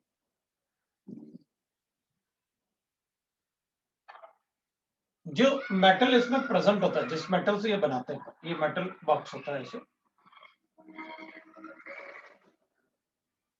Calorimeter में अपन डिफरेंट टाइप के मेटल यूज कर सकते हैं, लेकिन अपन वो मेटल यूज करते हैं जनरली जिनका हीट कैपेसिटी कम हो। लेकिन जो भी मेटल अपन यहाँ यूज करेंगे, इसका हीट कैपेसिटी इस पे बॉक्स में, वुडन बॉक्स पे लिखा होता है, उसका हीट कैपेसिटी गिवन होता है, वो अपन को गिवन होता है कि this is the heat capacity of that wooden box. तो अपन क्या करेंगे, अपन कहेंगे ठीक है भाई, Q will be directly proportional to delta T, so Q will be equal to, अब अपन इक्वल टू लिखेंगे तो अपन स्पेसिफिक हीट लिख लेंगे यहाँ पर ऑफ कैलोरीमेट्री। तो अपन लिख लेंगे this will be equal to C into delta. अब यहां पर जो सब्सटेंस आपने लिया होगा उसके नंबर ऑफ मोल्स भी होंगे, वो तो अपन ने अभी लिखा था।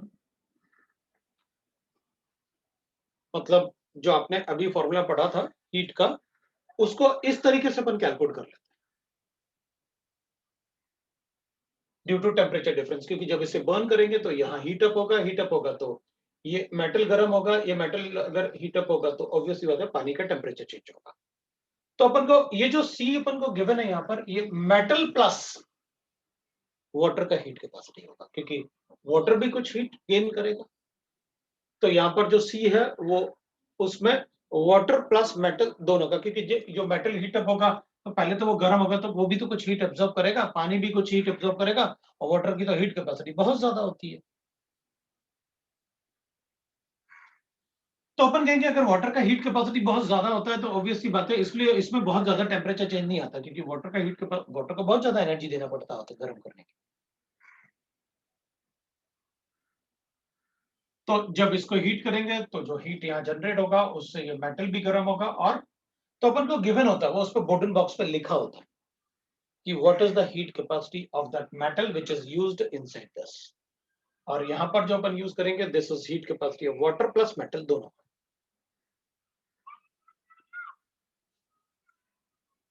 where C is equal to heat capacity of water plus heat capacity of metal। वो दोनों एक साथ गिवन होते हैं, अलग अलग गिवन नहीं होते हैं, दोनों एक साथ गिवन होते हैं। O2 मतलब वहां पर रहेगा तो हाई प्रेशर रखते हैं अपन, उसमें कुछ हीट एब्जॉर्ब नहीं करेगा, वो स्पार्किंग में बर्न हो जाता है काफी कुछ, इसलिए अपन उसको निगलेक्ट कर देते हैं, क्योंकि पहले ही उसमें काइनेटिक एनर्जी था तो वो बहुत ज्यादा एनर्जी एब्जॉर्ब नहीं करेगा, उसको अपन उतना निगलेक्ट कर सकते हैं, क्योंकि थोड़ा तो O2 चाहिए ही पड़ेगा। O2 का प्रेशर भी ऑलमोस्ट 35 एटमॉस्फेयर होता है, काफी ज्यादा होता है उसमें, होता है वो भी होगा, लेकिन अपन को कुछ पार्ट अपन तो एग्जैक्टली थोड़ी प्रिसाइसली की बात कर रहे हैं, अपन एग्जैक्टली की बात ही नहीं कर रहे, एक्यूरेटली कैलकुलेट कर ही नहीं सकते कुछ।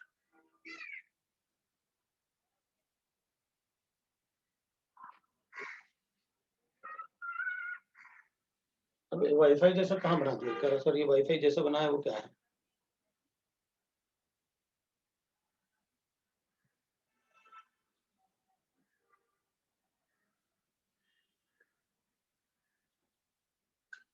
वाईफाई जैसे मतलब ये वाला ना? ये वाईफाई है? स्टेरर होगा ये, लो भाई, वाईफाई जैसा स्टेरर होता है घुमाने के लिए,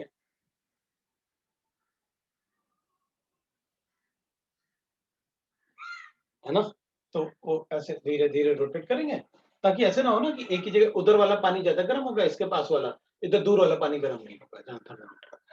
तो वो धीरे धीरे घुमाएंगे अपन, ताकि ऐसे ना हो कि क्योंकि उसी को रोटेट करेंगे तो उसी का पता चला पोटेंशियल एनर्जी बढ़ गई, तो उससे भी तो पोटेंशियल एनर्जी बढ़ेगा, इसलिए अपन प्रिसाइसली की बात कर रहे हैं।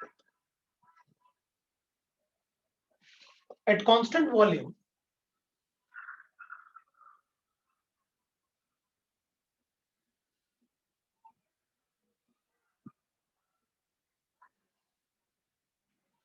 The heat exchange at constant volume is called change in internal energy. The heat exchange at constant volume is called delta E. तो मैं क्या कर सकता हूं, इसको डेल्टा ई लिख सकता हूं. The heat exchange at constant volume is called delta E. मतलब delta E is equal to, therefore मैं लिख सकता हूं QV is equal to delta E और delta E is equal to NCV dt और डेल्टा T ऐसे बता, या DE is equal to small change in this will be equal to NCV dt लिख सकता हूं, ऐसे बता, ये बोल सकते हैं.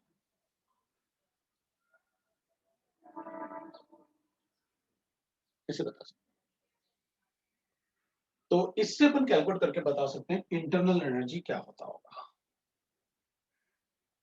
अब मैं एक पार्ट और इसमें देख लेंगे अपन, दैट इज एंथैल्पी की बात कर लेते हैं. अपन ने काफी टाइम एंथैल्पी पढ़ा हुआ है, काफी सारा एंथैल्पी के बारे में डिस्कस भी किया, एक्सोथर्मिक रिएक्शन, एंडोथर्मिक रिएक्शन, ऐसे अपन ने काफी कुछ डिस्कस किया हुआ है एंथैल्पी के बारे में. तो अपन एंथैल्पी की बात कर लेते हैं.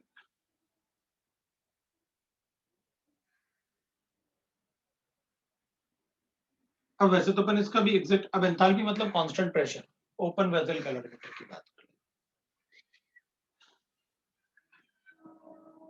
हैं. एंथैल्पी मतलब कांस्टेंट प्रेशर भी होता है, ओपन वेसल कैलोरीमीटर की बात कर सकते हैं. अब बाय डेफिनेशन अपन क्या लिखते हैं एंथैल्पी को, it is the sum of the, it is equal to the sum of the internal energy and product of pressure and volume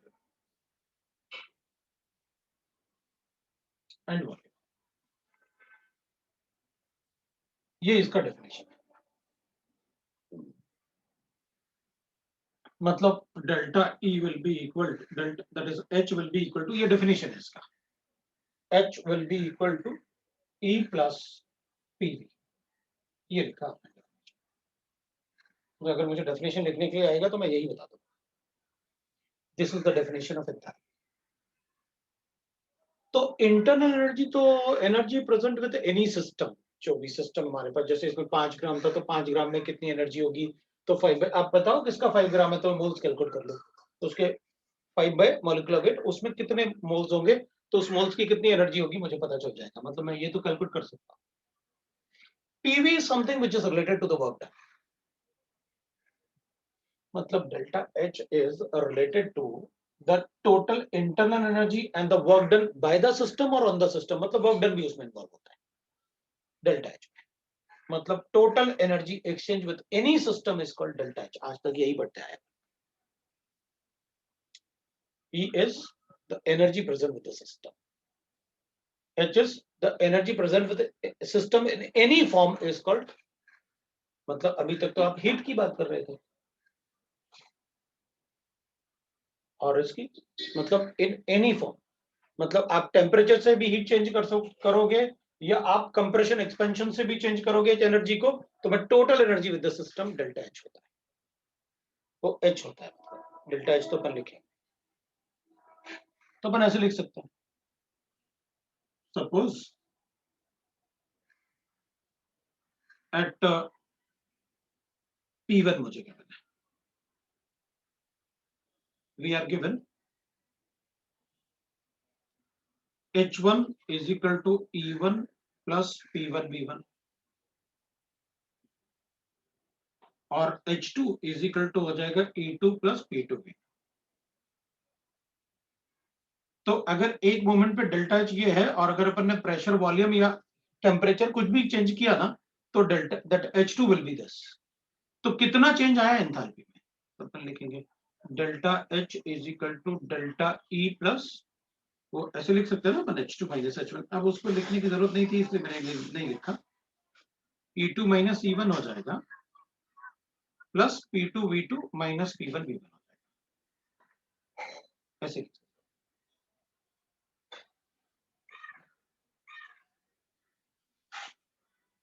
delta V is equal to अपन डेल्टा PV लिख सकते हैं।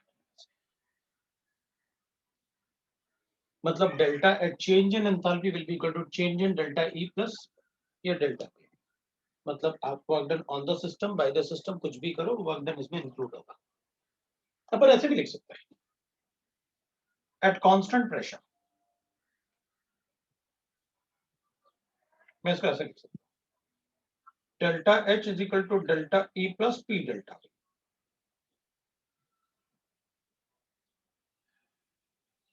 Eight constant volume.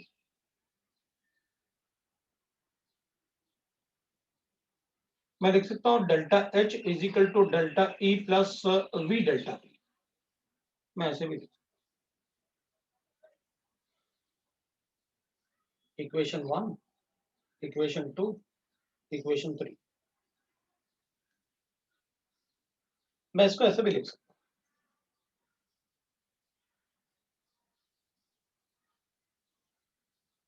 हूँ। We know that delta PV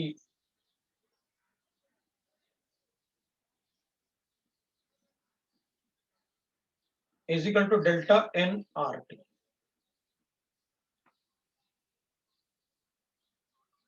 I can write like this. Delta H is equal to delta E plus delta nRT. तो n तो constant रहेगा, R भी constant रहेगा, डेल्टा T चेंज कर दे, मतलब टेम्परेचर भी change कर सकता है। तो कांस्टेंट टेम्परेचर पे नंबर ऑफ मोल्स चेंज हो सकते हैं, R तो चेंज हो नहीं सकता, वो तो कांस्टेंट ही है, हो सकता है। Also delta H is equal to delta E plus delta N RT.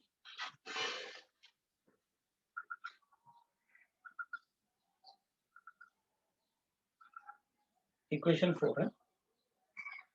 Equation 5 ये फॉर केमिकल रिएक्शंस।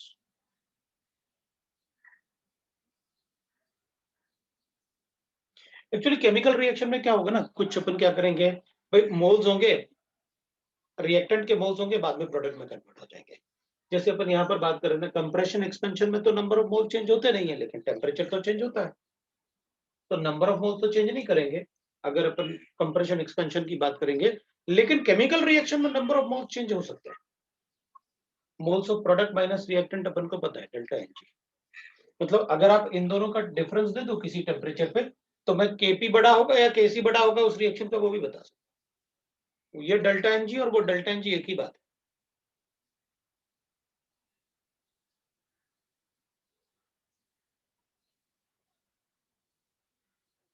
वो अपन ये बोल रहे हैं कि भाई अगर मुझे क्वेश्चन में गिवन है कि the difference in energy at constant pressure and constant volume is given to me, ये वैल्यू मुझे गिवन है फॉर एनी केमिकल रिएक्शन, ये रिएक्शन मुझे गिवन है। इसके लिए मुझे डेल्टा एच और डेल्टा ई में डिफरेंस गिवन है, तो मैं इसको delta N G R T कर लूंगा। एक पर्टिकुलर टेम्परेचर मुझे गिवन है तो डेल्टा एन जी में सब्स्टिट्यूट करके टेम्परेचर भी बता सकता हूँ या इनको इन दोनों के डिफरेंस बता सकता हूँ। अब मुझे रिएक्शन नहीं गिवन है, लेकिन मुझे पूछा है कि मुझे एक रिएक्शन गिवन है, बताओ उसके लिए केपी बड़ा होगा या केसी बड़ा होगा। तो अपन कहेंगे पहले ये बता दो कि कौन बड़ा होगा इन दोनों में से। ये तो मैं तभी बता पाऊंगा जब मैं डेल्टा एनजी कैलकुलेट करूं। तो अपन कहेंगे देख KP is equal to KC into RT to the power of delta NG होता है। अगर ये वैल्यू आपने दे रखी है एक पर्टिकुलर टेम्परेचर पे, मैं ये कैलकुलेट कर लूंगा, इस वैल्यू को देख के बता दूंगा कि कौन बड़ा होगा उस रिएक्शन में जिसके लिए इन दोनों का डिफरेंस है, वो बोल रहा हूँ। ये वाला जो फिफ्थ वाला इक्वेशन है ये सिर्फ केमिकल रिएक्शन में होगा। अपन अभी कोई केमिकल रिएक्शन से डील नहीं कर रहे हैं, अपन तो सीधे सीधे कंप्रेशन एक्सपेंशन की बात कर रहे हैं।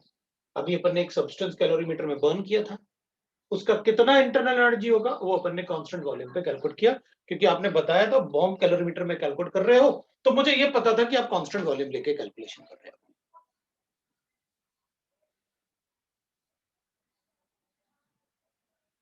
ठीक है। हाँ, तो अपन कहेंगे एक बात बताओ आप, अगर मान लो मेरे पास ऐसे केबल है, देखना भाई ये तो अच्छा खासा चेंज आपने लिखा हुआ है, तो मैं इनको ऐसे भी लिख सकता हूँ ना? ये केमिकल रिएक्शंस में होगा यूज, बाकी केमिकल रिएक्शन में यूज नहीं होंगे। बट एक बात ध्यान रखना, ये equation conservation of energy follow करता है, चाहे वो टेम्परेचर और वर्क डन सब कुछ कंजर्व हो रहा है, इसलिए all these equation are applicable in all conditions. इससे कोई फर्क नहीं पड़ता आप प्रेशर वॉल्यूम दोनों चेंज कर रहे हो, आप सिर्फ प्रेशर चेंज कर रहे हो, आप सिर्फ वॉल्यूम चेंज कर रहे हो, आप दोनों चेंज कर रहे हो, आप सिर्फ टेम्परेचर चेंज कर रहे हो। आपने मुझे बताया work done is equal to होता है minus P external into delta V, ये लिखा आपने। हाँ, तो मैं ऐसे लिख दूंगा इसको, मैं टेम्परेचर चेंज से भी कैलकुलेट कर सकता हूँ वर्क डन, अगर मुझे टेम्परेचर चेंज करना है। आपने कहा था ना आइडियल गैस है एक्सटेंसिवली यूज करना, पी इज इक्वल टू, चाहे इससे कैलकुलेट कर लो, अगर टेम्परेचर का डिफरेंस गिवन है मैं उससे कैलकुलेट कर लूंगा, मोल्स ऑफ गैस देना पड़ेगा तब भी मैं वर्क डन। हाँ, तो होगा ना, ये पीवी जो लिखा हुआ है वर्क डन, यही तो बताया आपने मुझे यहाँ पर।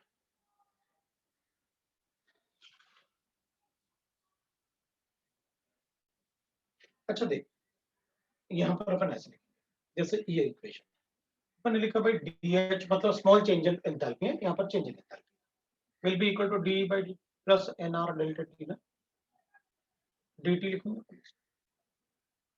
From equation 4। तो अपन इसको ऐसे भी लिख सकते हैं ना,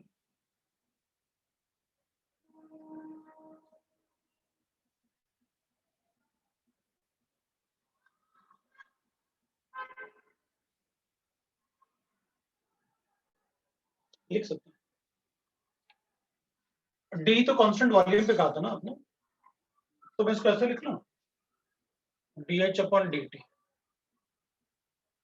minus D upon D T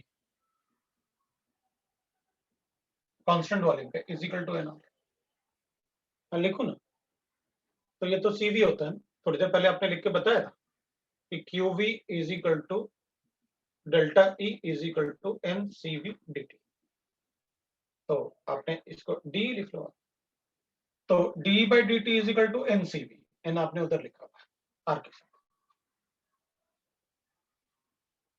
तो फिर इसका मतलब ये हुआ कि अगर 1 मोल है तो ये आर होगा, तो ऑब्वियसली बात है ऑटोमेटिकली ये क्या होगा, कांस्टेंट। और आप बोल भी रहे हो प्रेशर को कांस्टेंट डेल्टा एच वो होता है, it is calculated at constant pressure, generally upon delta H की जब भी बात करेंगे ना कांस्टेंट प्रेशर की बात करते हैं, तो फिर हो गया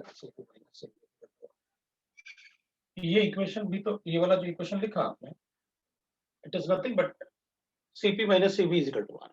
मैंने कहा था कि कई बार अपन को ऐसे लगे इधर से कान पकड़ रहे हो आप, इधर से कान पकड़, सारे इक्वेशन एक जैसे ही तो है, आप अलग अलग टाइप से फालतू में मुझे कंफ्यूज करते हो। हाँ, तो मैं कंफ्यूज थोड़ी कर रहा हूँ, मैं तो आपको बता रहा हूँ कि ऐसे ऐसे कर सकते हैं, तो एक्सटेंसिवली यूज करो।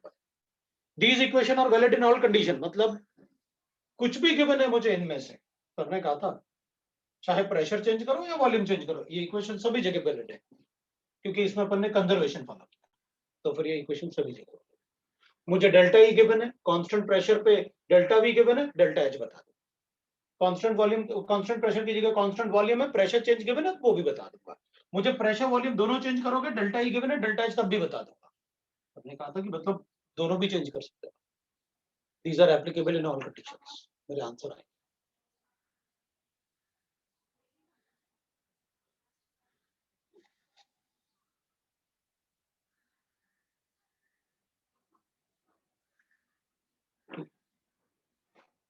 तो अब मैंने आपको सिर्फ पार्ट्स को पढ़ाया है, क्या क्या पार्ट्स प्रेजेंट है। अब अपन चलते हैं वापस, मैंने आपको पार्ट्स पढ़ा कि अपन को किन किन पार्ट्स की जरूरत पड़ेगी, मैं हर बार सभी पार्ट को यूज करूंगा, चाहे अपन कुछ भी कैलकुलेशन करें, मैं सभी पार्ट्स के बारे में बात करूंगा और आपको पता रहेगा कि किस पार्ट में क्या प्रेजेंट है, तो पता रहेगा। मैं इसको बता रहा हूं, अब बस एक पार्ट और बचा हुआ है, यहां पर वर्ड्स यूज होंगे, जैसे अपन टर्म्स की बात कर रहे हैं ना, तो अभी भी अपन टर्म्स ही पढ़ रहे हैं। अब यहां पर एक टर्म हो रहा है और वो होते हैं reversible and irreversible terms. Reversible and irreversible terms, इन दोनों टर्म को अपन को एक्सप्लेन करना पड़ेगा।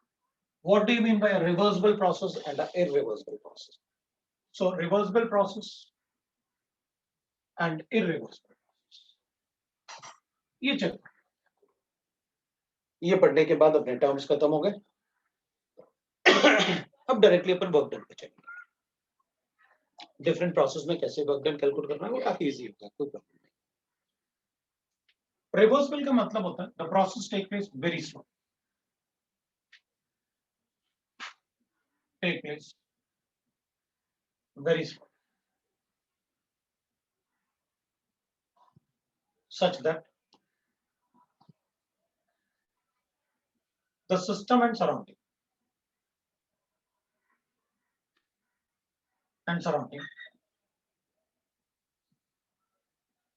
are almost in equilibrium state.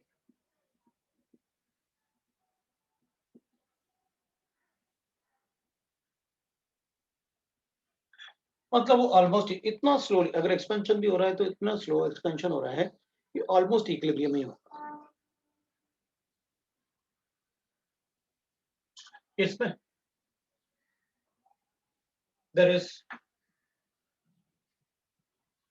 Sudden change in the process, वो स्लो नहीं होता सडनली। मतलब इसमें पर इनिशियल और फाइनल वैल्यूज ही बता सकते हैं। So we cannot predict the path of system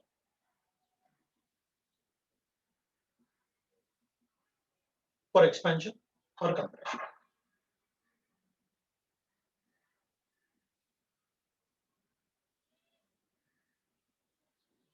We can only have the initial and the final values. So we have only initial and final values. हमारे पास initial values और final values, यहाँ पर अपन path predict कर सकते हैं। So we can predict the path of the system, right now? So we can predict the path for expansion or compression and compression. ये अपन predict कर सकते हैं, ठीक है। तो इसका मतलब है अगर मान लो एक्सपेंशन की बात, फॉर एग्जाम्पल एक्सपेंशन,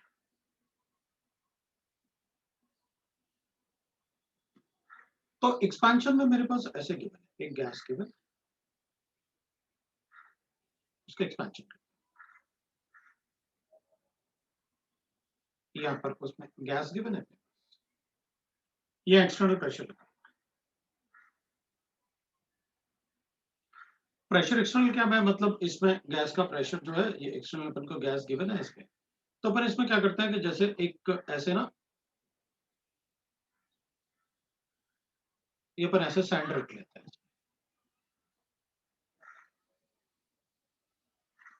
सैंडी को बिठा दिया, तो अपन ने सैंड को ऐसे रख लिया। अब अपन करते क्या करेंगे कि एक छोटा छोटा दाना इससे ना, सैंड के छोटे छोटे पीसेस जो है वो धीरे धीरे निकालते हैं। अगर धीरे धीरे निकालोगे तो मास इनटू ग्रेविटी, मतलब फोर्स कम होगा, तो ऊपर की तरफ जाएगा एक्सपेंशन। तो हर एक मोमेंट पे मैं क्या करूंगा, उधर मैं प्रेशर वॉल्यूम अगर ग्राफ बनाऊंगा ना, पीवी का ग्राफ, तो इनिशियल प्रेशर मुझे गिवन है, इस मोमेंट पे कितना प्रेशर था वो मुझे गिवन है, ये प्रेशर और ये वॉल्यूम। तो जब मैंने थोड़ा सा एक दो उसके पीसेस को गिराया, सैंड के पीसेस को, तो थोड़ा सा एक्सपेंशन हुआ, प्रेशर कम। तो मैं इस वाले पार्ट को कैलकुलेट कर लूंगा, इसको मैं बोल दूंगा डीपी और इसको बोल दूंगा डीवी। फिर थोड़ा चेंज किया तो ऐसे चेंज करते करते करते करते करते मेरे पास यहाँ पर फाइनल वॉल्यूम आ गया और यहाँ पर प्रेशर मुझे पता चल गया, लास्ट प्रेशर जो है आपका फाइनल प्रेशर। तो ऐसे छोटे छोटे अगर अपन किसी एक स्टेप को ज्यादा नंबर ऑफ स्टेप में कन्वर्ट करें तो अपन को फाइनल कैलकुलेशन कैसे करना होता है, इंटीग्रेट करके। यही तो यूज होता है इंटीग्रेशन। इसका मतलब यह है कि अगर मुझे इंटीग्रेट करना पड़ेगा, अगर मुझे टोटल वर्क डन कैलकुलेट करना है तो अपन मैं टोटल एरिया को कैलकुलेट कर कैसे, मुझे इनिशियल वॉल्यूम गिवन है और फाइनल वॉल्यूम। तो वर्क डन कैसे कैलकुलेट करूंगा, तो आपने बताया था work done is equal to होता है माइनस पी एक्सटर्नल इनटू लिखूंगा मैं डीवी और इसको वी इनिशियल से वी फाइनल तक इंटीग्रेट, वी इनिशियल से वी फाइनल तक इंटीग्रेट करूंगा ऐसे। ये पी मुझे पता है कितना होगा, पी एक्सटर्नल कैलकुलेट करना है तो शुरू में कैलकुलेट कर सकता हूं मैं।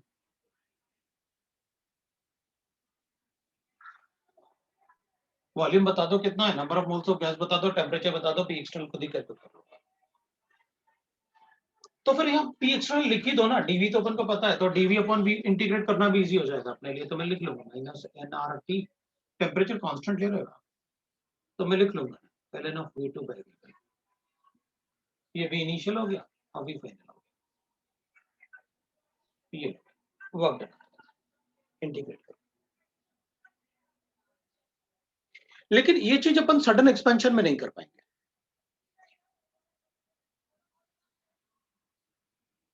हाँ बिल्कुल, एनआरटी बाई वी जो है वो गैस का प्रेशर होगा।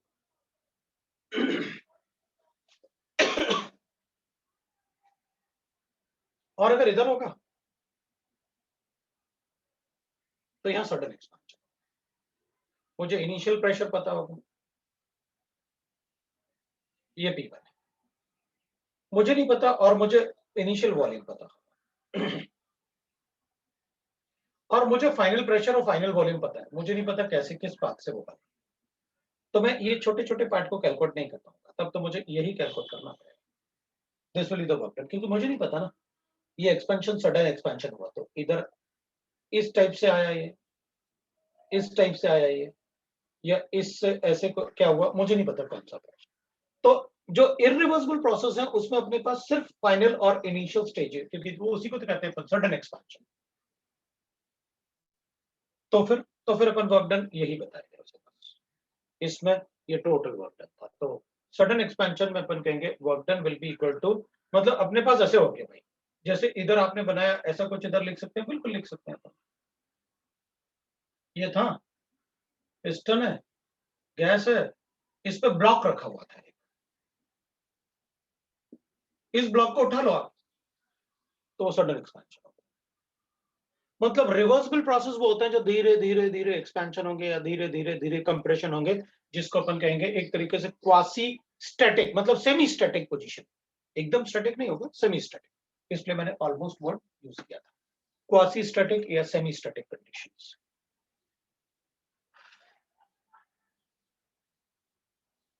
क्वासी स्टैटिक वो भी वर्ड यूज हो जाता है, तो मैंने लिख दिया सेमी स्टैटिक या क्वासी स्टैटिक कंडीशन। तो इसमें क्या होगा, इसमें तो अपन को इनिशियल और फाइनल पता है, तो हाँ तो ठीक है ना, वर्क डन लिख लेता हूँ minus P external into delta we. अब तो V2 माइनस V1 तो पता होगा ना कम से कम, P external into V2 minus. तो work done of a irreversible process में ऐसे कैलकुलेट करूंगा, ये इररिवर्सिबल प्रोसेस का बात करना, और work done of a reversible process में ऐसे कैलकुलेट करूंगा। रिवर्सिबल प्रोसेस का मतलब होगा स्लो एक्सपेंशन या स्लो कंप्रेशन, और इररिवर्सिबल का मतलब होता है जिसमें सडन चेंजेस है।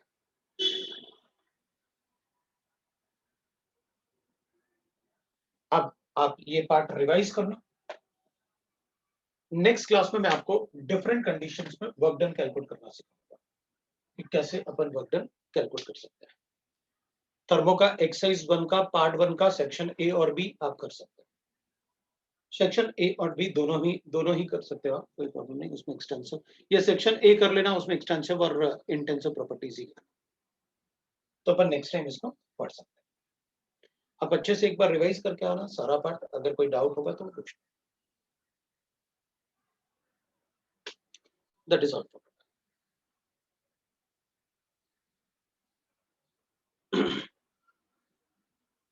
Thank you.